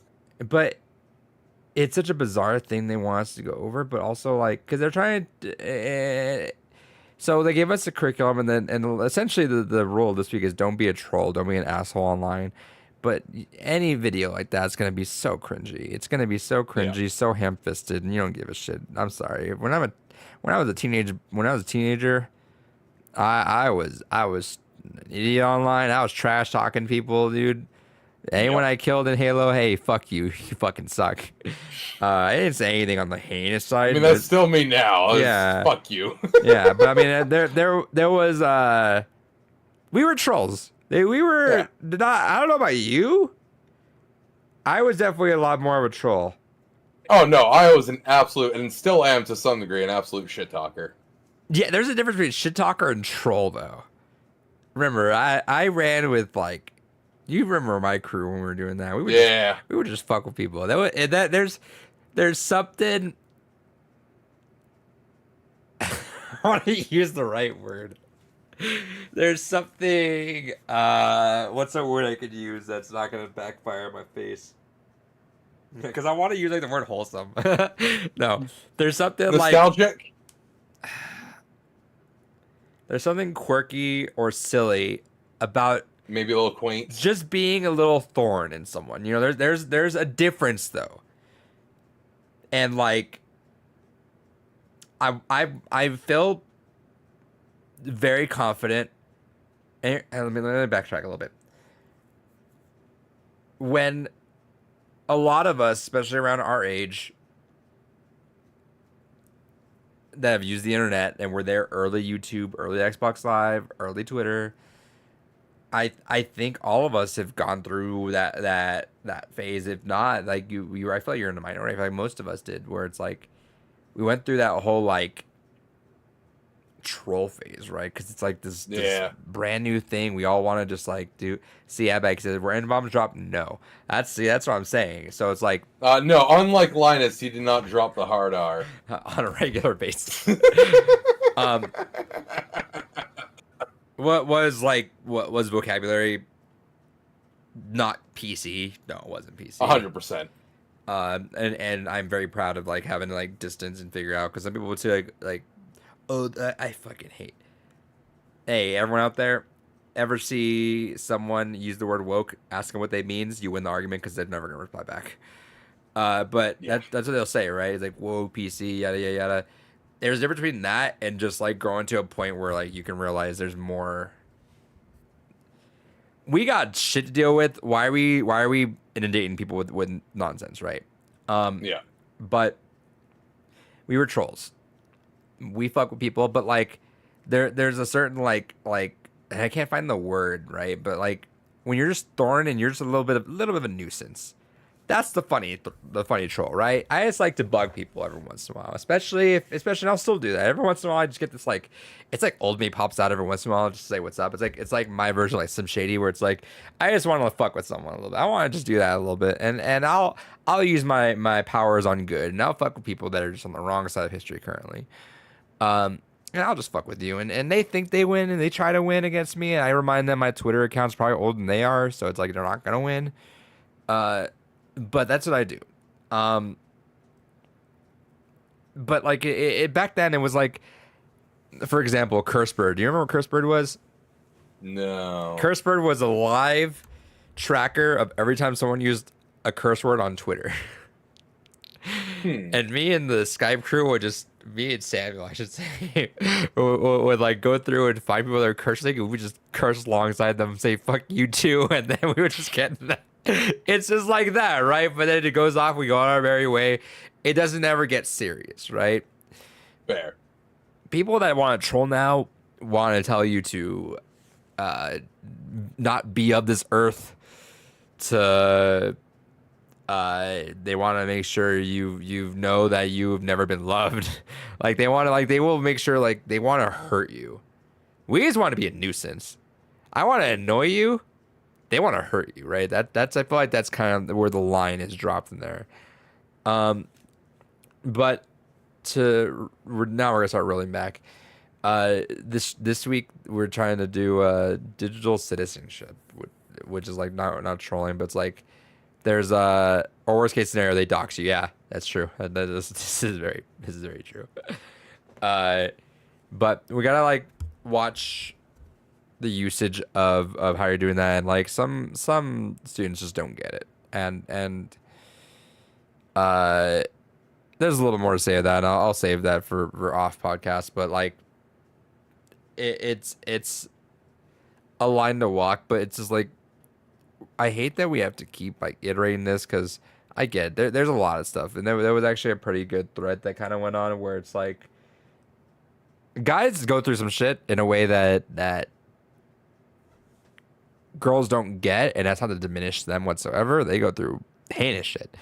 Yeah. But I feel like there's just like this disconnect between like roles and how we understand them, that like the roles that guys go through is so bizarre and different than what the other side goes through, where it's like it's hard for them to meet in the middle, because like guys, a lot of us are still raised in the age of stoicism, right? I had to give a talk to someone recently who was going through some stuff and of Hispanic culture, and they were going through something that happened, and I had to kind of remind them, like, realize that of our culture, the way things roll out for us is that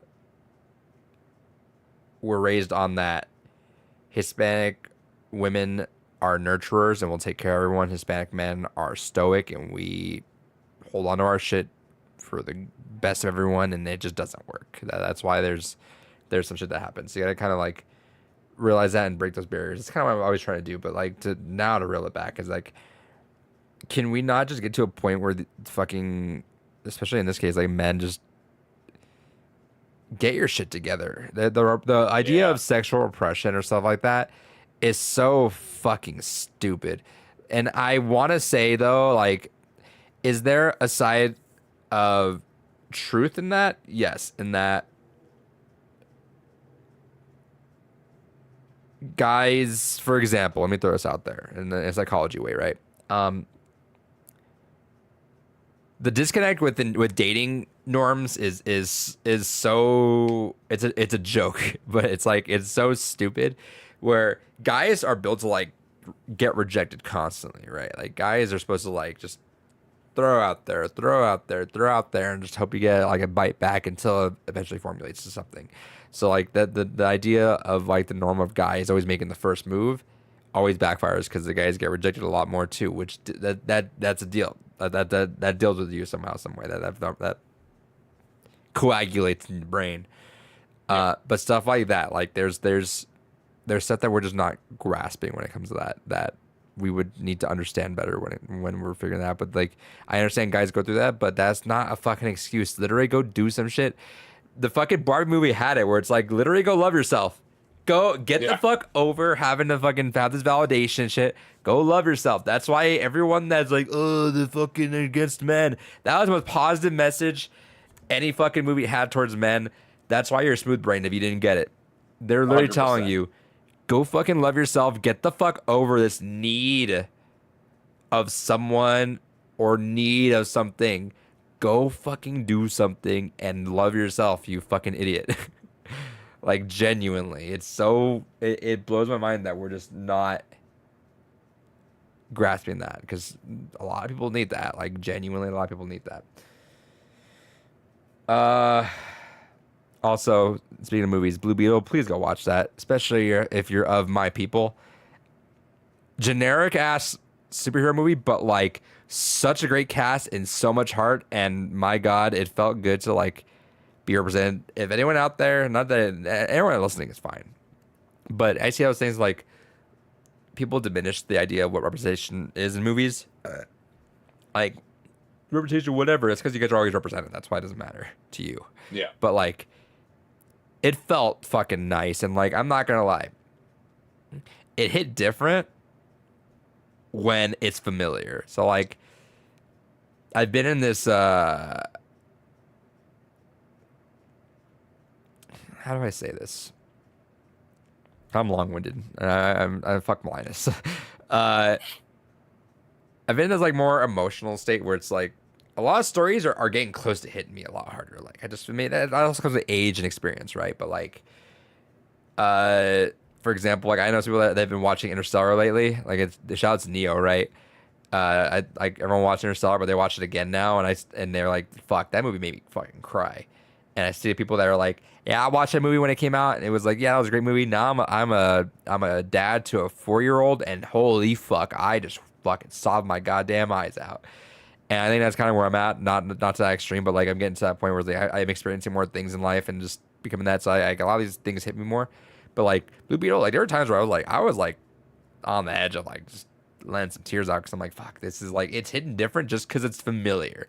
That little hint of familiarity adds so much to films, and the people that just don't understand that representation does matter and really does help just don't get it. Like if you watch Barbie and you didn't, if you don't have a person in your life that has cried during that monologue of Barbie, then you just don't have enough people in your bubble. Because I know a lot of friends that like I cried during Barbie. I'm like, what's during the monologue? They're like, yep. Because holy fuck, someone said everything I've been thinking of, and I'm like, good for you. Like that's the shit that you need. And so like Blue Beetle shout outs, it was fantastic. Who never thought I'd be in this world where I'd say I enjoyed George Lopez unironically, and here I am. I enjoyed George Lopez in a fucking movie unironically. God damn, all right. It was fucking weird, and it still is. Great movie though. Please go support that. It didn't do well. It got top in box office. It still did low numbers. I'm hoping word of mouth picks it up a little bit. But please go watch Blue Beetle if you're out there. It's worth it. It's a good time and a lot of heart. That cast is fucking awesome. Linus sucks. Get your shit together. If you genuinely can't handle having a company like that, you need to step the fuck out and do that, because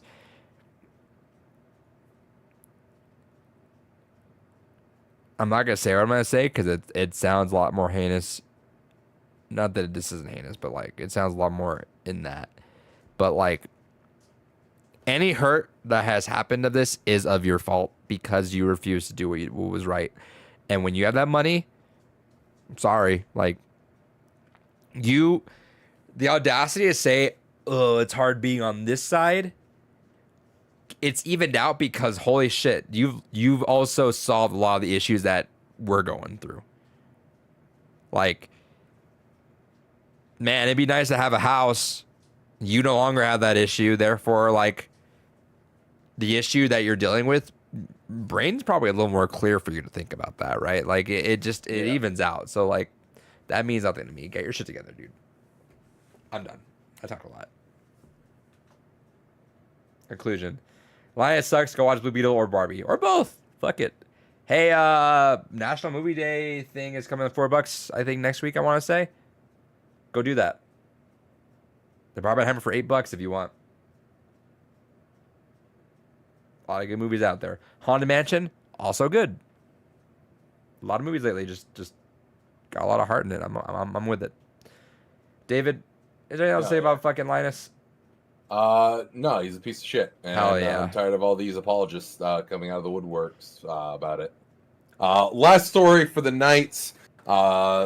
The Microsoft Xbox 360 will finally be resting in peace next year. 220 digital exclusive games will be lost that don't have any forward compatibility. We just praised the fuck out of them for their... Now, everyone speak up.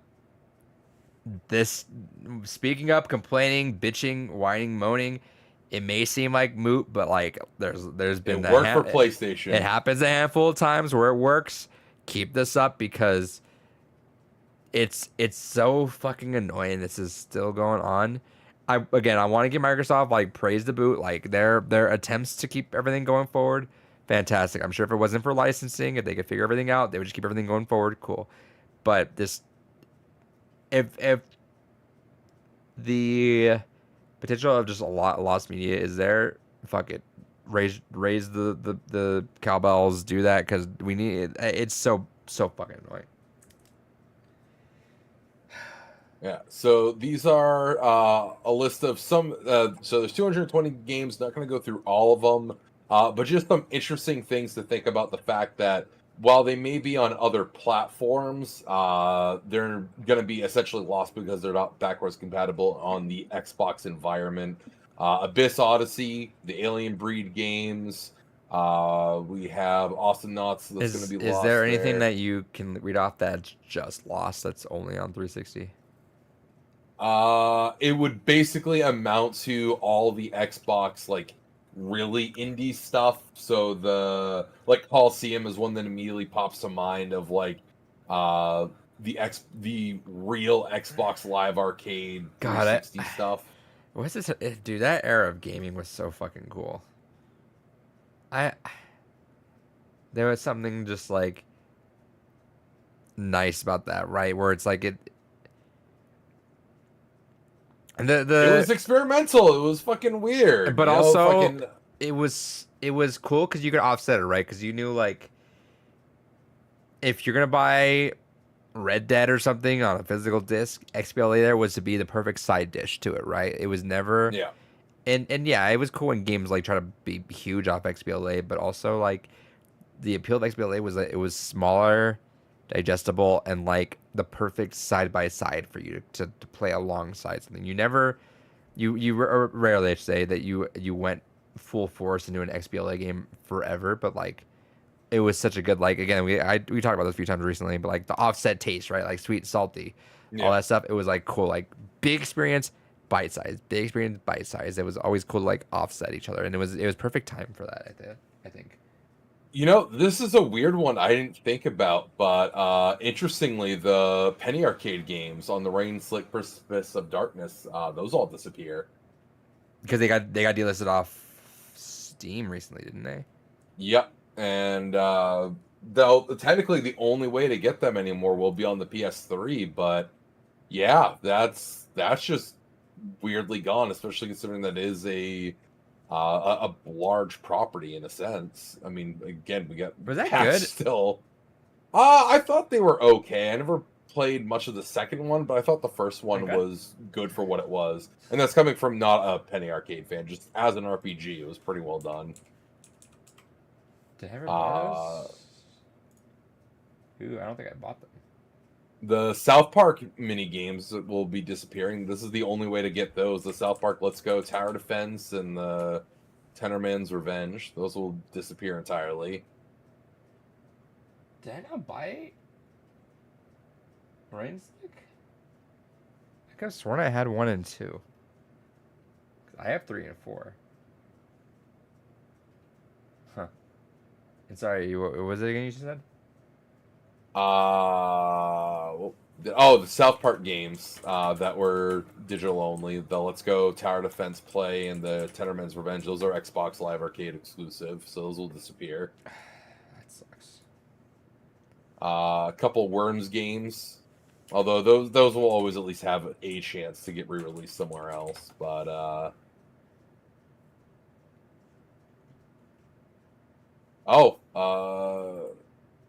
wasn't there? Let me see.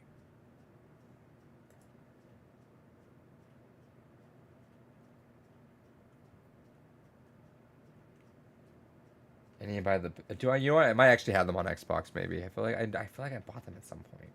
Oh yeah, the Deadliest Warrior games will disappear. Those things they're physical at least. Oh, they do have a physical version. Yeah. I thought one of them didn't. 'Cause I There thought might- like Battlegrounds got one, but I thought like the original one didn't. Maybe that might be a. Hey, if you not played that, it's so funny, especially when you're just a pair of limbs just walking. Let's see. I saw a funny quest where German had to go on a quest to download Red Dead 1. It always hurts seeing these games disappear, dude. Yeah, there's a lot of shit on here. I'm just like, this is unnecessary. Like, it's fucking Microsoft is the biggest audacity of it all. Like, there's no reason for them to turn the purchase servers off, other than they just don't want to manage it. It's fucking Microsoft. Like, they still, to some level, support fucking Windows, the same architecture that predates us by like 20 years. Like, there's no reason they can't continue to sustain it, because they did say that any purchases you made, you'll be able to re-download. So again, it'll still be accessible to re-download, so they still are on some level maintaining the server. I want to see how much it actually is. Like, it has to be something of decent, like, of decent money to like manage. I'm curious. I would love to be just reading the numbers on that, because my main thought is if they're not going the Nintendo route where Nintendo shut it all down entirely, and they're going what Sony wanted to do, which is you can download but you can't purchase, is they probably just don't want to manage it from a security standpoint anymore. They don't want to keep making sure that new protocols are being included into it. They don't want to deal with updating the 360 to continue to get OS updates to reflect modern encryption technology, things like that. Which the workaround, honestly, would be just point people to the fucking website, to the Microsoft Store website. Be like, hey, you want to continue making purchases? Purchase your games here from the Microsoft Online Store that's been here for God knows how long. I'm doing that right now. And then just download it. Yep. Like, that is the simplest, easiest workaround for this shit. Is, okay, you don't want to maintain the store security environment. Fine, I get that. Leave the ability to download purchases there, but then reroute all traffic through a website that you maintain.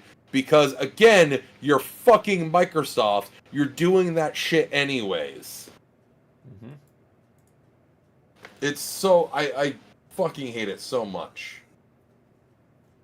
Okay. Because, again, I'm sure another part of it is I'm sure that they have stopped making any real money from this. Like, there was probably a mild boom during the pandemic of retro enthusiasts that were like, oh, I want to go play the Xbox. But even looking at it from the Xbox perspective, it's still so much cheaper to clutch shit for the 360 than it is the PS3. But this will effectively start to, like we saw with the PS3, as soon as they announced the PS3 shops are closing down, we saw PS3 games spike to a Titanic level. So, fair warning now, you have a year, but we saw it happen without it even being the date, and just the announcement caused prices to spike. Well, they'll also get a boom in sales on here too, because people will panic buy, which I did too. Which, to my credit, I spent a lot of money on that 3DS before that went off. When I ended up modding it, I could have got it for free. But to my credit, I also want to give a quick. I gave a lot of that money to the indie developers, so it's like, yeah, big shout out to y'all. Get your money, get your grind on. I didn't get any Nintendo stuff. I had them anyway, but I like the dude that put out like the last like Wii U game and last 3DS games, bought all of his shit. Big shouts to you. So like on here, but that's the hard part, right? That's the fucking hard part, because XBLA, a lot of it's indie shit. So it's like pirating that shit doesn't feel good with me. It's not their choice, I'm sure, and I'm sure like on that same token too, it's not easy for them just to like pick up and move to a different platform at this point, because that's a lot of work for a game you're probably not sure if you'll even get the sales back on either. That's just the unfortunate part of it, but. Also, the shitty thing about it too is the fact that because a lot of it is let's be honest. We'll call it space spade. There is definitely a lot of shovelware on there. There's so many fucking turn your controller into a vibrator fucking apps on there. But it's still a weird bit of gaming history that's going to be lost because unless there's another person like fucking Gerard, the completionist, who's going to be like, I'm going to use my company resources to just buy all this shit to make sure it can be archived forever. It's Xbox. Did Xbox Live Indie Games or Xbox Live Indie Games not go down already? I thought they already went down. I feel like they're still there because I can still re-download my old indie game stuff. I thought that went down. I could be wrong. I have to check. I'll boot the 360 up before this next week if I can and check that out. But God, dude, what a fucking amazing era of games. Like that was a good time to be gaming, and I get a little rush nostalgia every time I boot that 360 up because 360 is connected to my living room TV, and it's so nice. But bummer this is happening. Please vocalize, talk some shit appropriately, and let them know, because we don't want all this to go away. That would suck, and yeah, support it if you can too. Either way, I'll grab the Penny Arcade games on here. I thought I had them. I could have sworn I fucking had them on Steam, I guess, but oh well. And then I'll do some research. I have a lot of XBLA games, so I'm gonna check and see what I got, but. That fucking day. Sad day. David, anything else? No, that was it. That's bullshit. See, I have it. I do have it. I found it. I think. What the fuck? Wait, hold on.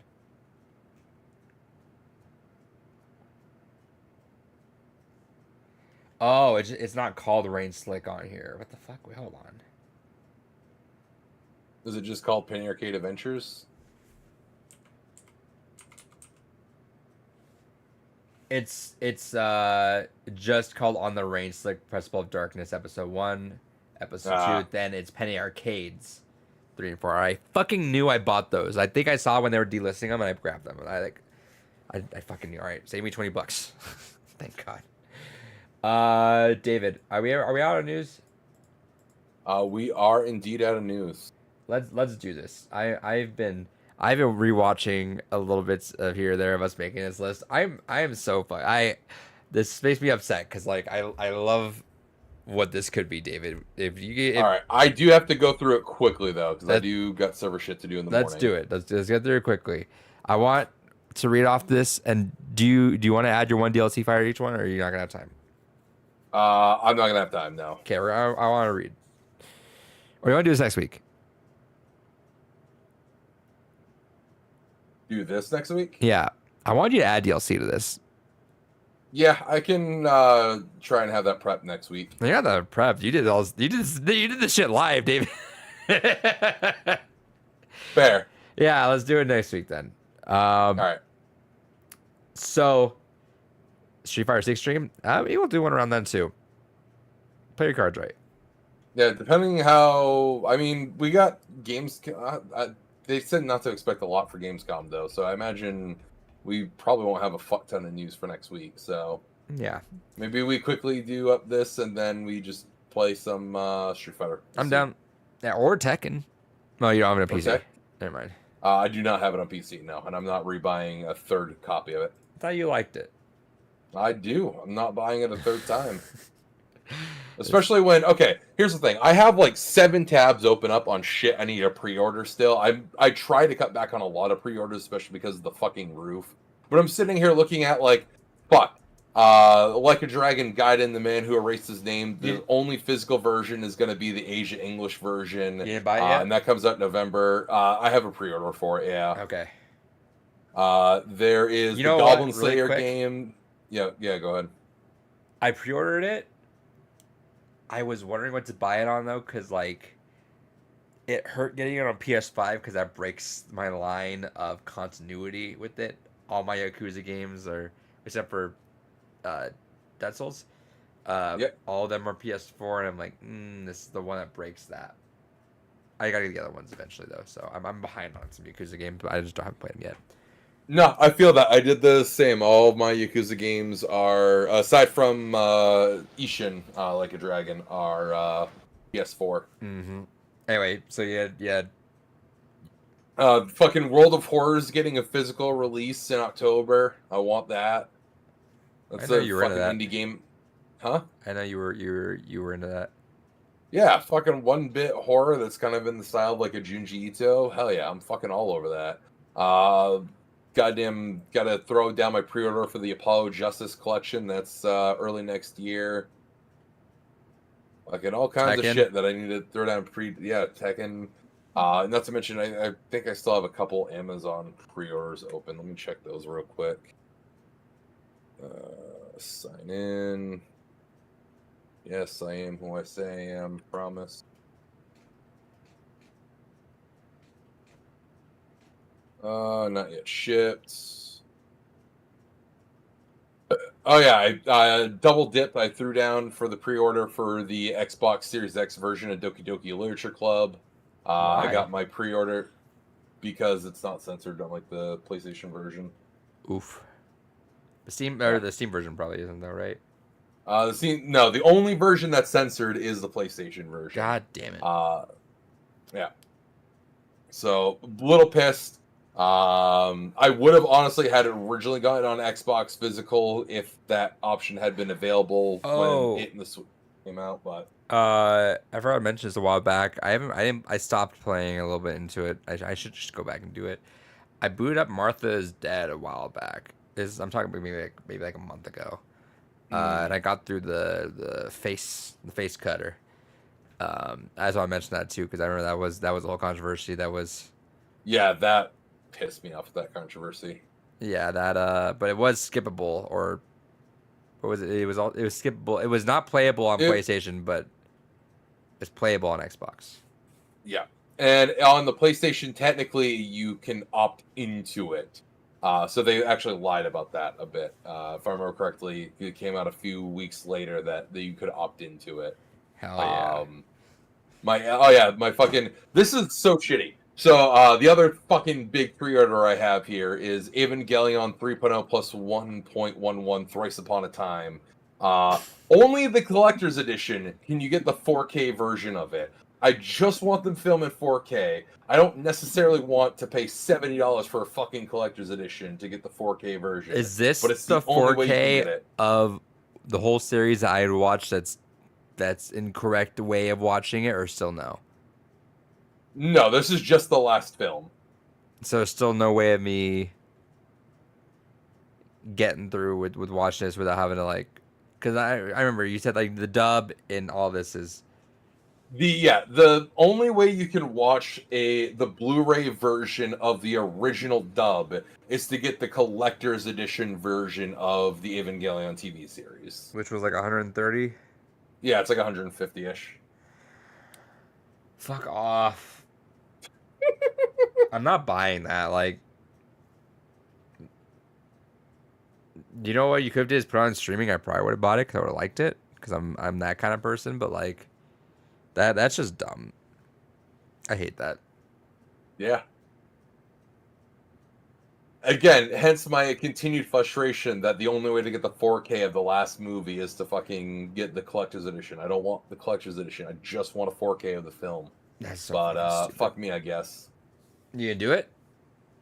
Yeah, I threw down because they had a price error where it was $50. So I was like, "Fuck it, I'll take advantage Yeah, of that's it." fine. It's still more than I want to pay for a fucking 4K, but Yeah, that's not outside the realm of like that's like just a little bit past like what would be normal. I feel like so it's not the worst. the most I have ever paid for 4K is $20. I don't spend money on movies. That's fair. I'd probably spend like 35, maybe 40 if it was a steelbook. Gross. What else the fuck do I have in here? Oh yeah, Star Ocean: The Second Story remastered that comes out fucking November. Scorn on PS5. I have that pre-order. You're good scoring on PS5. Yeah. Why not just wait for it to be on sale? That's a good point because I can just play it now. Yeah, Yeah. that's a good point. Thank you for reminding me. I'll cancel that What the pre-order. fuck? Come on, David. There's like some games on there that I'm like, I think it's because in my brain I was initially like, oh, I need to immediately go play that, and then I keep forgetting. Wait, it's on fucking Game Pass. I can go play it now and then wait to get it later. I don't know if you're gonna like it. Really, it didn't turn out that great. I was excited, and you know me, I'm a sucker for a good art style. It didn't really click with me. I'm gonna give it another try eventually, but Lame. I like the atmosphere. I love the art style. It's just didn't click with me, and I'm gonna try again. I just don't know if you'll like it, but wait for a sale. All right. And then and fucking Bear and Breakfast. I got the physical for that pre-ordered. Yeah, so if it's indie like that, yeah, I'm sure because it'll sell out. But like, Oh, and Persona 5 Tactica, that comes out November as well. God damn, fuck, November I forgot stacked. about that. Why is November so fucking stacked? Gross. Stop that. You mean well, the rest of the fucking year is this is a fucking this is a trash fire year for your wallet, bro. Yeah, this is not the year to fucking replace the goddamn roof. Starfield, like I mean, like they're not gonna hit you all, but like Starfield, MK, Alan Wake 2, Persona 5. I'm gonna do that real quick. I'm gonna look up what we got, and then we're out. All right. Let's see what we're looking at. Fucking Disgaea 7 is in fucking October.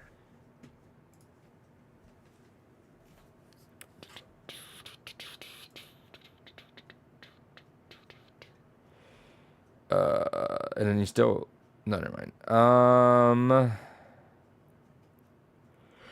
Texas Chainsaw on Game Pass. See if you want to play it sometime. What? Texas Chainsaw. I have no interest in it. Let's see. Oh, Superman R2 is coming out. Shit. Hell yeah. Batten Kaitos 1 and 2 HD remaster. Payday 3. Oh, El Paso Elsewhere's finally coming out. Oh shit. Nice. I've had that my Steam wishes for like 2 years now. Oh, Detective Pikachu Returns. Hell yeah. Assassin's Creed and Batman Arkham Trilogy. Alan Wake 2. Oh, Spider-Man 2 comes out. I forgot about that. Mario Bros. Wonder we didn't talk about. Hey, shout out to Charles Martinet. He's retiring as Mario. Yeah. That's I don't know how I feel about that. I don't know if that's like a we need to reshape Mario after the movie. That's kind of the vibe I got right away. But I kind of wish we had one last game with him. Like yeah, proper. like Wonder wasn't even is not even him, which is wild. But big shout outs to Charles Martinet. We also didn't mention you hear all the Metal Gear Solid collection. How it runs at fucking less than 30 frames per second on Switch. 7020p or 720p, 60 frames on consoles, but 30 frames on Switch. The audacity. Fuck out of here.